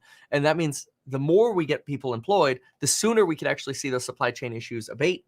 We're still going to see those wage pressures going up, but we should start seeing those consumer prices come down substantially. And that would be really nice for markets. Of course, until that happens, we expect cryptocurrencies to do very, very well through around the middle of 2022. I still support sort of the position that I have for crypto, which is 20% Bitcoin, 40% Ethereum, and 40% Cardano. I have a little bit of rebalancing to do because I'm transitioning between wallets right now, and I just paid off all my margin, but I just wanted to give an update on that I still feel that way. So, okay, good. That gives us a breakdown of what Jerome Powell just said and what happened at the Federal Reserve. Let's now move on. So thanks for watching this portion. Let's get to the next portion. Okay, good. So that's what Jerome Powell just said. Now we are going to get to earnings and the other good stuff. So, yeah. Okay, let's take a peek here at, let's listen to a little bit of commentary, and then we'll get to the sticks here for a moment. I just want to hear their commentary for a moment. Pre-pandemic is no longer on the table. He's going to let the data tell him what full employment is. Uh-huh. Thank you to Sarah, Paul, and David for joining us These are just today panelists to discuss what is now session highs reaction to the Fed taper announcement. Yeah, buying stocks, selling bonds, and the dollar. We've got a big hour of earnings coming your way. Yeah. Etsy, Electronic Arts, Qualcomm, Roku, and more set to report. We'll bring you the results as soon as they cross. And as we had to break a check for you on bonds following the Fed decision, 10-year yield around 159. Session high was just above 160. So again, selling those bonds with yields higher. No change in the Fed rate hike probabilities in the bond market. Still expecting first hike around next July. We'll be right back. Boom. All right. Give me 1 second here. All right. There we go. Okay, good. So let's go ahead and take a look at the sticks and see how things are doing. Okay, so this is the S&P 500 right here for you. Take a look at this. This was when the rate decision came out right here. And this is what happened after the rate decision. We really nicely trended up. And look at us kind of bounce off of the trend line that we have here. But now we're kind of flattening a little bit intraday here. So very, very nice here, though, on the S&P 500. Very good, up about a nice 0.5% here. We've got lots of earnings to cover today. And right now we've got Bed Bath running on that stock buyback news. We've got Uber up 6.5%, C3AI up 7%. Looking for opportunities in the market here. Actually interesting to see C3AI move again. Remember, folks, rising tide tends to lift all boats. Look at something like C3AI. C3AI, let me see here, has obviously done nothing. It is sitting at pretty low levels of volatility. Not here at record lows, but you know, it's basically just flattened down substantially. And yeah, it makes you wonder if C3AI, I wonder when their earnings are. Let's see here. Their last earnings were not good. C3AI earnings. C3AI. I don't know. Does anyone know when they report earnings? There probably is an easier way to pull this up, but than what I'm doing right now. But oh well. So that'll be interesting to see. Oh, here, let me see. Maybe we could just type into calendar, eco. No, Cal. Let's try that. Because C3AI, this is one that I've eco calendar. Here we go. Let's try this. If anybody else has the date on C3AI, that'd be awesome. Oh, they did September 1st. Did they already? Well, wasn't that their Q2? So they should be up again here soon, right? Because you have the July, August, September. So they should be reporting here sometime in November. November 30th. Okay, thank you. But anyway, so September 30th for C3AI. If you look at calls, let's see here. You go to calls, go to like December calls, let's say. And oh my gosh, really? Hold on a sec. Really?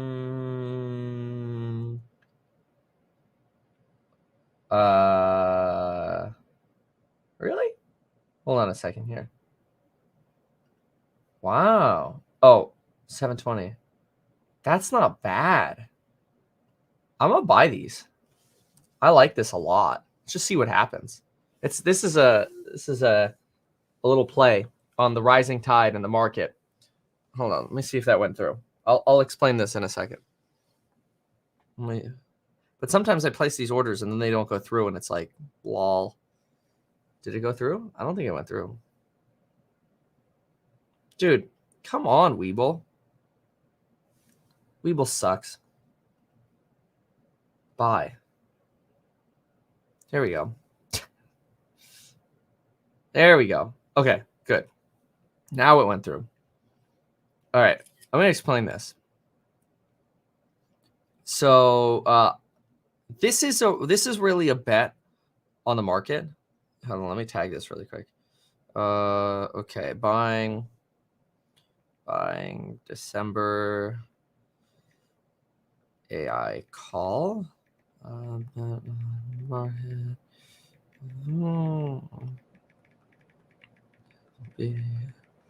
Okay.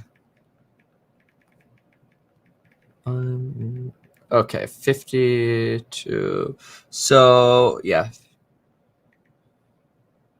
Okay, good. So what I'm doing on this one is volatility is relatively low on this one. It's gone up a little bit, but obviously we've been in a slow bleed, right? The pace of the bleed has substantially slowed down. And what's really interesting is you can buy this December in the money call here, and you're really only paying, as long as it doesn't fall below 45, you're really only paying $52.20 for this. I paid $52.19. And the stock price right now is $49.30. So basically, if I'm paying $59.19 or $52.19 here, I'm taking more risk in that it's an option, but I'm exposing less overall of my money to the stock in general. But still, we're at, what are we at? We're at 49 something right now. It's 49.29, 49.29. So if I divide by this, it shows me how much the stock has to go up just to break even if I held the stock to expiration. Where is it? C3, yeah, 29. There we go. So right now, the stock has to go up about 6% between now and December. And if I held the option through expiration, it breaks even. I'll write that down. If I hold through expiration and stock, 1 sec. Trade. Okay, good. So obviously, I take a moment there because I always send out alerts. Anytime I find stuff I find interesting, I send alerts in the Stocks and Psychology Money group, whether it's I'm buying it or closing out a contract. But anyway, I think it's interesting. So we'll keep an eye on it because it has bled out so much. It had rough earnings last time. It's not a company that I really want to own long term, but and that's because I don't understand the company as well as I believe I should. I've done a lot of research on the company. I think I have a good grasp on the company. There's a good chance I might even just try to sell out of it before earnings. But to me, this is pulling a little bit of a lemonade where there's some of my lemonade shares. So with lemonade, let me get that out of the way so we can actually look at the chart here. There we go. Okay, so with lemonade, you have this interesting thing as well where it's kind of been slow bleeding down here substantially, and it's starting to move on really no news. It's moving because it's a leftover cheapie, and the market does that. When the market starts hitting all-time highs at things like Tesla or other companies, the leftover cheapies do well. Look at Robinhood. Robinhood's up 5.9%. Do you think there was a catalyst for that?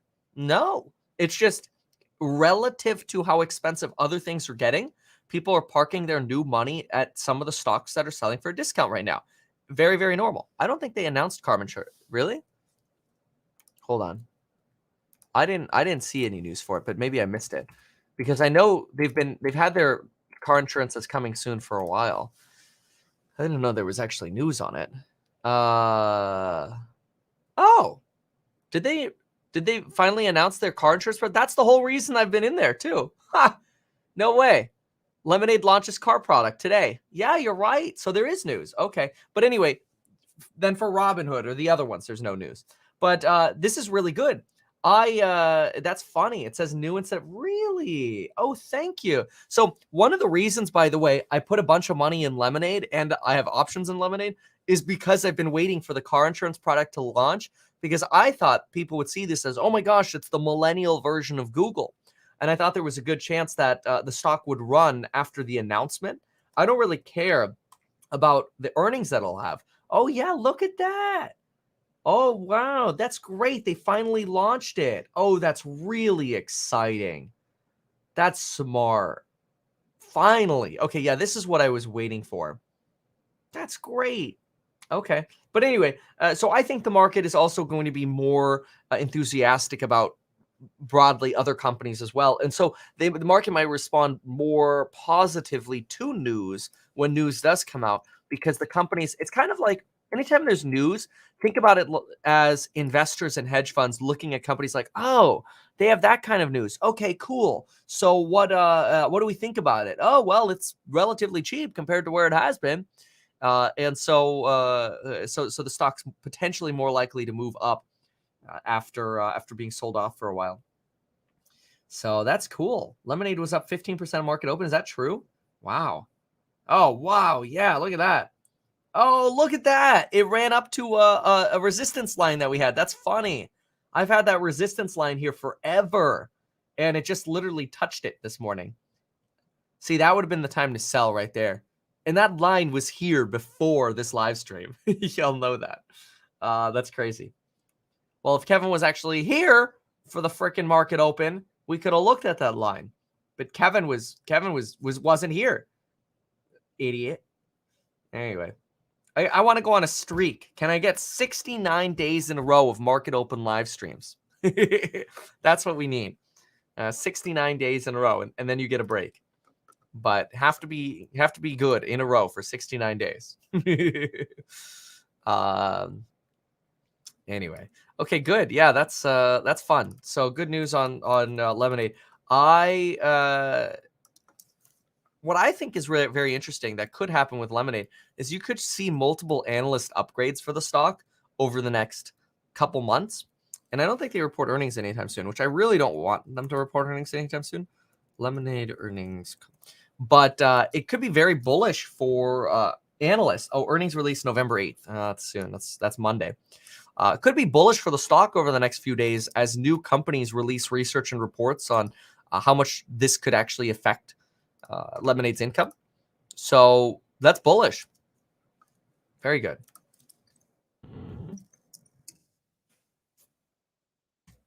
All right. So let's see. Coinbase is Friday. Nice. Okay, good. Let's see what else we have.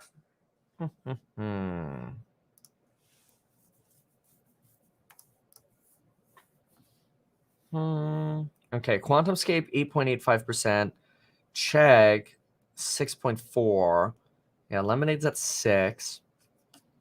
QuantumScape. So I wonder if Quantum had news. QuantumScape.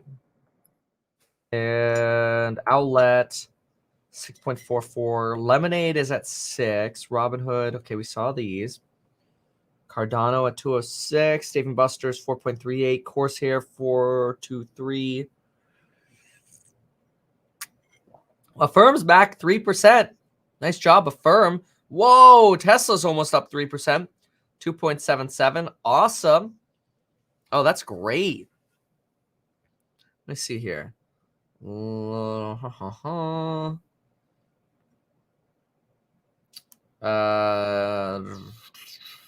Tesla. Yeah, I have a sold put on Tesla for $1,200 this Friday. So that's juicy. That's well, at least now it is. As long as it closes over 1,200. Zillow grew, and then we'll wheel it again. It's gonna be fun. Day 10 of the Tesla rally. Oh, EXPI down now 10.59%. I don't think that's justified. EXPI is absolutely killing it. I think they're caught up in this real estate sell-off. So is Redfin. Let me see what their volatility is like. Today it's probably up. Yeah, today it's up. Not as high as it has been before, but definitely elevated. I wonder what sold puts look like on this. Let's look at some 16-day sold puts at 45. It's pretty much at the money here. I get $2, 225 plus a little bit of insulation. So call it $3 divided by 45. I mean, that's a 6%, if you don't end up getting assigned on this, that's a 6.6% return in 17 days. And you can't go shorter, unfortunately, but what you could do is you could go down to 40 to insulate yourself a little bit more, but then you're only going to get 70 cents. It would give you more insulation, though. So 70 cents, that'd be more like what? It's a little less than 2%, but you have the insulation. That's not bad. If you wanted to own more EXP, it'd be a consideration. But yeah, look at Zillow and EXPI. They're just bleeding into the close. Zillow's actually popping off a little bit again. A little bit of buy the dip happening here. Zillow's the one that makes you wonder if you should buy some or sell some puts on. See, if I go into Zillow and let's say I sell some $60 puts, gives me a little bit of insulation. I'm only going to get 70 cents on that. That's lame. It should be more than that. Okay, what about 65? $3? Man, that's not that good. If you go out to next week at 60. Ooh, look at this. Next Friday at $60, that gets you 255 divided by 60, and then you have the insulated factor as well. Without the fact that you're basically $5 out of the money here, which is good. That's actually nice. Plus the fact that you're 489 over here. That's not bad. That's the one that's juicy. I might do this one. Let's see here. How much do we want? 60 times 100. Yeah, I'd consider it. No, is it even worth it though? Is it worth buying? Is it worth being on that ride for?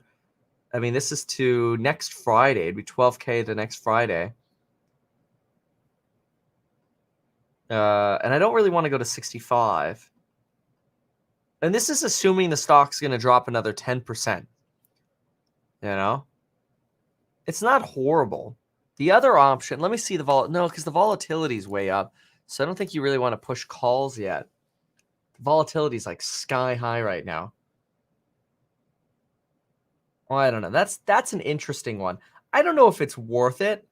The 12K to hide the collateral, so I probably won't do it. But it's not horribly juicy. I mean, it's decently juicy. It's not horribly unjuicy, is what I meant to say. It's decent, but because I do think there's a chance that this thing's gonna pop off these lows.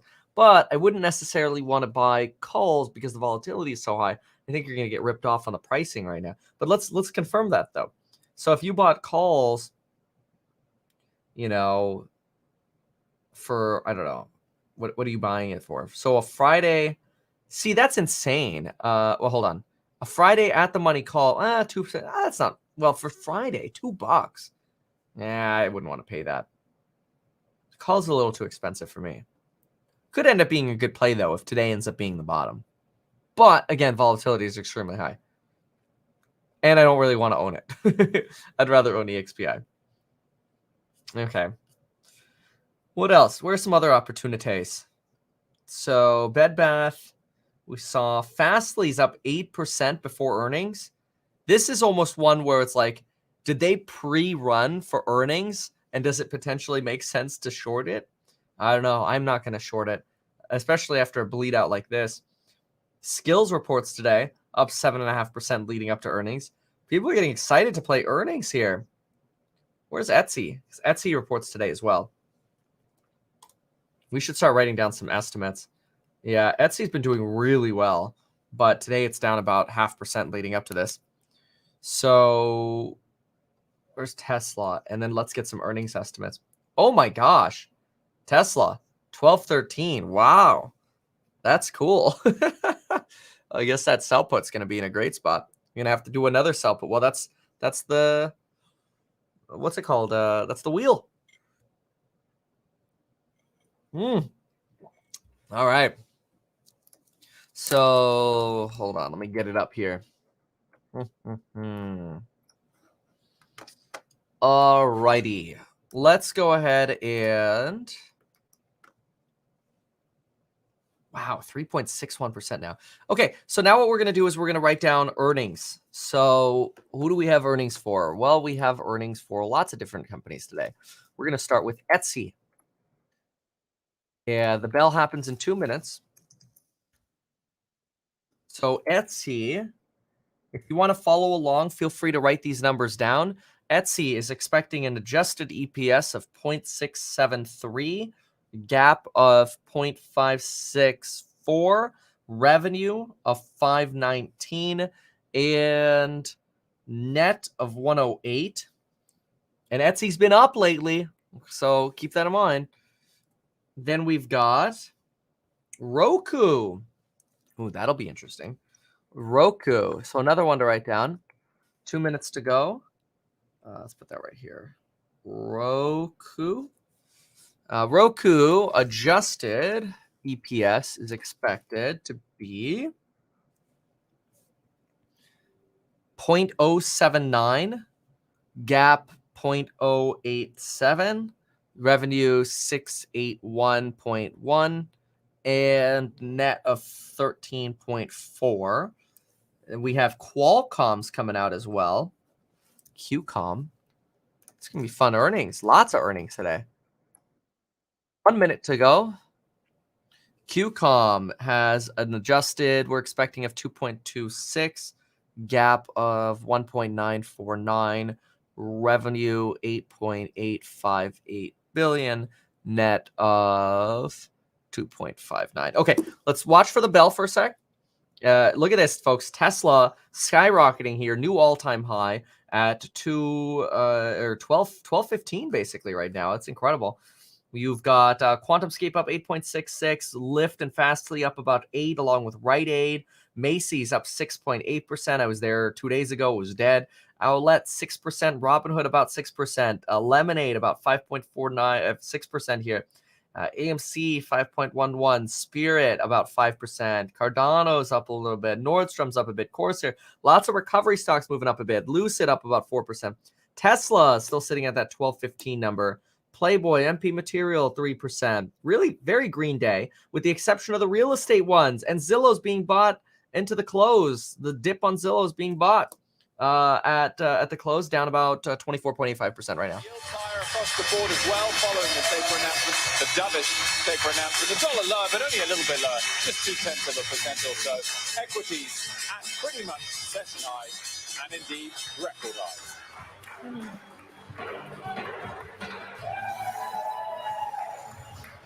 Second day in a row, All right, there it is. Like Sarah says, everything's green, up 0.29% on the Dow, 0.65% on the S&P, NASDAQ 1.04%, Russell 1.8%, all to the upside. Okay, we got big earnings coming out now. So excited to see how things move here with earnings. You've got, you had pretty much a record close here for a lot of different stocks. This is very incredible. GameStop even up 5.46%. AMC up 5.25%. Incredible. Tesla, look at that, ending at 12.13, sitting at the same place in the after hours. Coinbase 344 again. Wow. It was really the real estate sector that got wrecked today, thanks to Zillow. Matterport was also down about 1.38%, and Matterport does report today. So speaking of which, let's write down what the expectations are for Matterport. We have earnings coming out within the next 5 minutes on multiple companies. A lot of companies. Okay, earnings estimates. So if you're following along, feel free to write it down. And we already talked about Etsy, Roku, Qualcomm. Let's write down Matterport really quick, so that way we're fast. Adjusted is expected to be 0.067% negative, negative 0.085 on GAAP. Revenue is expected to be 29.15, and net is expected to be negative 19.36. Now remember, this one ran on Metaverse news, so it could have been overbought because of the Metaverse news. Fastly. Okay, I got 3 minutes to go to write down some more things. So we're going to write down Fastly really quick. Fastly is expected to be negative 1.185 adjusted, gross negative 0.499, and revenue at 83.644, along with net at negative 21.58. Okay, so those, and then of course we have Skills, Take-Two Interactive, multiple others, SunPower, but I'm not going to be able to write all of these down. So we're just going to go ahead and pull the news, and let's see what we got for all these different companies. It's going to be exciting. All right, so Fastly's up. Roku is up. Oh, EA just came in. We'll let them present EA. Sure. So the market's been pricing in right after tapering. Oh, they haven't mentioned it yet. Fine, I'll pull up EA. That was just a banner at the bottom. Okay, so I'll look at EA really quick since I have it up. Roku's not out yet. Fastly's not out yet. That's okay. They're not expected yet. EA comes in with 1.85 versus 1.76. That's a beat on revenue. EPS at 3.15 versus 3.16 expected. It's a 1 penny miss there. It's not that big of a deal though, because that's their forecast, and their actual adjusted EPS came in at 1.58 versus 1.17 expected. That's a big beat. That's pretty good. However, their GAAP EPS missed. So these numbers are a little all over the place. Yeah, a little all over the place, but their revenue did beat. So I wonder how EA is doing. Yeah, it's doing well. Doing well on this news. Nice revenue beat there. So some funny magic happening there probably with bottom line numbers. Anyway, okay, Roku just came out. Roku meets estimates. Roku came in with net revenue of 680 versus the 681 expected. So tiny little miss there on Roku, came in at 680. That's pretty darn close though. And don't have their EPS numbers yet. Okay, so then we have Etsy. Let's see here. Okay. Etsy, and Etsy has not reported just yet. QCOM we're going to cover. Then we've got Etsy, Roku, QCOM. Okay, QCOM just came out. 2.55 adjusted EPS versus 226 expected. We had GAAP. Well, let's see here. Q1, the forecast is coming in higher than expected. This is really good for QCOM. Revenue coming in at 9.36 versus the 8.85 expected. That's really good. So very, very good here on QCOM. So looks like QCOM's jumping about 4% in the afters. Yeah, about 4% here. That's a good jump on QCOM. They've been trading sideways for like a year, honestly. Etsy just came out. Etsy merchandise sales beat estimates. No way. That's great. Yeah, they had revenue expectations of 519. They came in at 532. Let's go. Net income was expected to be, with the net missed. Net income was expected to be 108. Net came in at 89.9. So the net was not good. Revenue was a beat. EPS of 62. Is that adjusted? I can't tell. If it depends. It depends if that's adjusted or not adjusted, because if GAAP EPS came in at 62, then it beat. But if adjusted came in at 62, then it missed. But that the net revenue, it looks like a miss because they're expecting 108 and they came in at 89. But their gross revenue, their total revenue did well. That explains why the stock's flat right now. Okay, now it's up 2%. Nobody knows what the hell's going on with Etsy, so that's funny. But fine, doesn't seem to be a big catalyst in either direction. Here's Matterport. That's another big one we're waiting for. Yeah, Etsy's stable right now, which is great. Matterport announces third quarter financial results. Oh, they're not going to give me any kind of breakdown here, are they? So I have to read it myself. So Matterport, we wrote down the expectations though. Total revenue was revenue missed.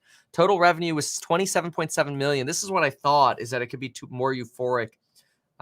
They expected 29 mil. Revenue was only 27.7. That is up 10% compared to the third quarter of 2020. Yeah, well, that's not that big of a deal. The problem is they have digital device sales that are going down and recurring subscriptions that are going up. And so you have a little bit of this inflection point happening right now. And they report EPS. GAAP loss per share was 0.86. They expected 0.49. So that's a miss on revenue, a miss on the bottom line. Adjusted, they were expecting 18 cents of a loss, only came in at 0.06% as a loss. So that's not as bad. Okay, Etsy's now falling. Remember, Etsy beat on the top line, but their and their forecast just came in low. That's why. Okay, their forecast was for 691 mil, and the median consensus is somewhere around 675, 660 to 690. So that's a miss on forecast. This is just like Amazon missing forecast. Etsy's showing the missed forecast as well. So a slower Q4 than expected. Let's see. So yeah, you're seeing a 3% shave down right now. Same thing with Matterport, shaving down about 3.5% on a revenue and a bottom line miss. So then we have SunPower, what also expected because you had a lot of metaverse hype build up Matterport, which there's no way that's priced in into revenues, right? Okay, SunPower comes in with revenue at 223.6. The estimate was, it came in with 323.6. The estimate was 329. So that's a slight miss on revenue as well. So it looks like you've had some pretty strong expectations for companies, and you're getting these slight misses here. Yeah, SunPower down now about 6% in after hours. It's another one. Then we've got Cheesecake. Another one. And then we'll look at Fastly. Let's see here. Cheesecake's not out yet. Fastly just came out. Okay, no summary, but the stock's doing really well. So let me see if I can find it from their doc. We reported revenues of 87 million. The expectation was 83. So that's a nice beat on Fastly. Good job on revenue. I don't have EPS numbers, though. Yeah, anyway, that revenue beat really good for Fastly. And Fastly's been selling off like crazy lately. Look at that, 15%. Whoa! Good job, Fastly. Nice explosion there on Fastly. Qualcomm up 4.3%. Cheesecake hasn't reported just yet. I was just at the Cheesecake Factory, too. Is Win today? I don't know what EVAX is. Some biotech. Oh, I don't do biotech. And what else did somebody say? Oh, Win's today. Let's look at that. Okay. Oh, Roku's down 8.8% on this. Etsy on that lower forecast, only 2.5%. That's actually not bad. Given how much it's been running, it's not bad. And Matterport's still hanging out around 22.5. It's also not bad. Like a little 5% give back from the runs it's had, not bad. Hold on a second. What's this? This is in the legislative text of their updated social spending package, and it would increase the cap on salt from $10,000 currently to $72,500. Now, that new higher cap would last through the end of the decade, 2031, and it would be retroactive to this year. Unclear how Democrats plan to pay for this. This has been an extreme point of contention with progressives who are worried that raising the cap could provide a net tax cut for the rich. Senate Democrats appear to be working on their own plan as well. But for now, in the text of the House's new updated social spending package, there would be an increase in that cap on the state and local tax deductions. Guys. Likely to work, Elon? Well, it would work in terms of addressing their concerns that so many people are getting caught by this cap and having to pay higher taxes. We know that they've been working on this. Both Pelosi and Schumer have signaled this as a priority, but the form of this proposal has been hotly debated over the past couple of days. So there's still a chance that it could change. But the current proposal is to raise that cap to $72,500 in order to prevent the wealthiest of the wealthy from taking advantage of it. Elam, thanks so much. Bookings Holdings earnings are out now, and Stephen Modi's got those for us. I'm just going to go ahead and pull off that for a moment. So here's this EVAX thing. There's no clear news on this. To me, it looks like some person put in a massive order in the after hours and put in a market after hours, or just a very high limited after hours, since generally you can't do market and after hours. And just threw in like potentially, $300K to $1 million, $300K to $1 million without an upward threshold here. And they paid this insane amount for a lot of stock. But I see no news other than this thing keeps getting paused for volatility. So very odd. I have no idea. There seems to be no news on that EVAX thing. So let's be careful with some of those small ones that like rocket because one person comes in and buys. There's like no volume on that stock. All right. Let's now look at skills. And Take-Two Interactive came in with a huge beat, by the way. Whoa. We're going to look at that in just a moment. Skills actually isn't. I don't see it yet.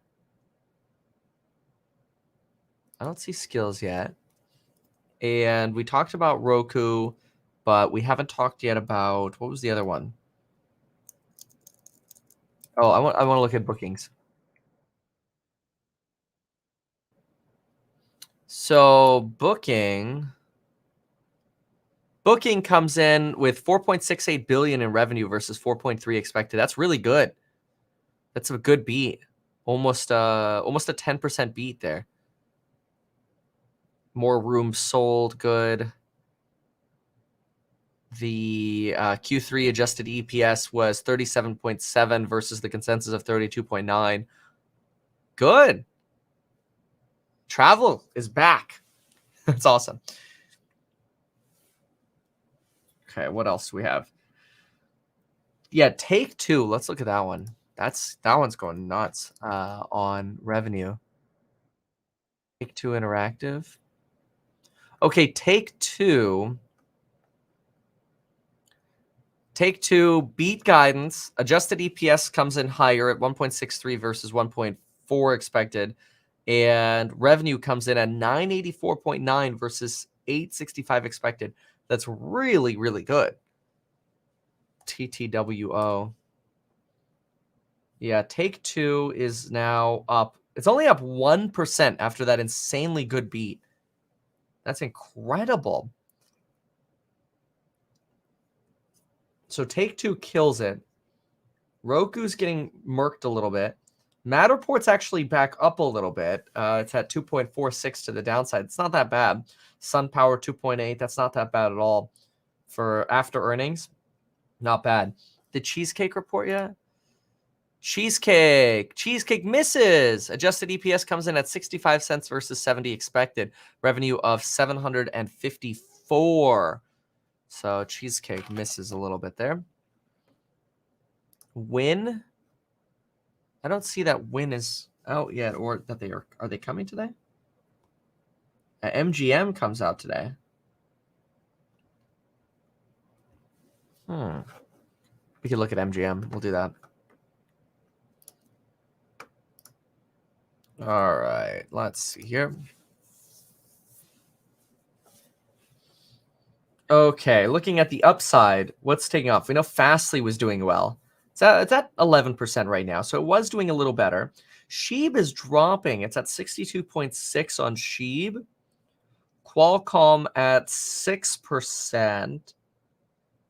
Skills 2.7. MGM is up about 2.6. See MGM news. MGM comes in with net revenue at a beat, 2.71 billion versus 2.4 expected. maintains quarterly dividend at 25 cents. Okay, so MGM beat. Take-Two Interactive's two biggest franchises continue to deliver. Projects lackluster holiday quarter after GTA remaster.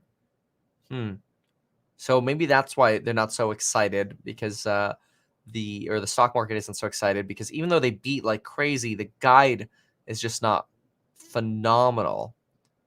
Oh yeah, the guide's way low. Q3 adjusted revenue expected to be 800 to 850 million versus the 917 expected. So they really pulled forward a lot of rev. So that's why, even though they beat like crazy on rev, that's why maybe you're not seeing the stock like fly. It's only up 1.54%, which is fine. Like, I'd rather be up 1% on earnings than anything else. Like, to me, that's the best testament to a stock. Like, the last thing I want is like a big plummet on earnings usually. And so SunPower 3%, not a big deal. Matterport has disappeared here. Yeah, there it is. It's only down 1% right now. That's not bad, especially since they missed. You know, they missed by a couple $1 million. And Etsy's low forecast only bringing him down 1%. Just shows you people don't want to sell these things right now. Okay, what about Skills? Okay, Skills comes in meeting estimates.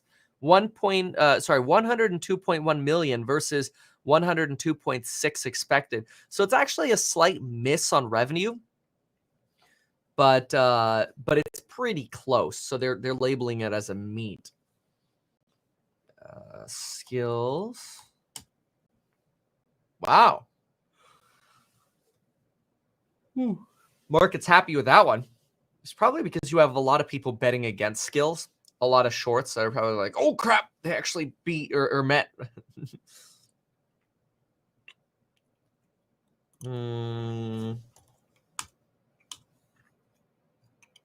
Matterport bouncing back down a little bit. Remember, after hours is always a crapshoot. So do keep that in mind. EPS on Skills misses. Comes in at negative 16 cents. We're expecting negative 14, so a little worse than expected. Which also makes sense because their revenue came in slightly lower than expected. So this no news after hours play over here that people are talking about in the chat, EVAX, just be careful. I really think some whale bought this thing and manipulated the market or something. And because I don't see any news on it. Who knows? Maybe an insider though. Insider trading. Anyway, Cheesecake down 3.87%. Upwork down 2%. Solar Edge only down 0.71. Enphase is only down a third of 1%. Affirm's down about 0.6, probably on that weaker Etsy news. Tesla down about 0.5% in the afters, but down 0.5% is still 1208 for Tesla, which is insane. Jeez, that stock. That's just crazy.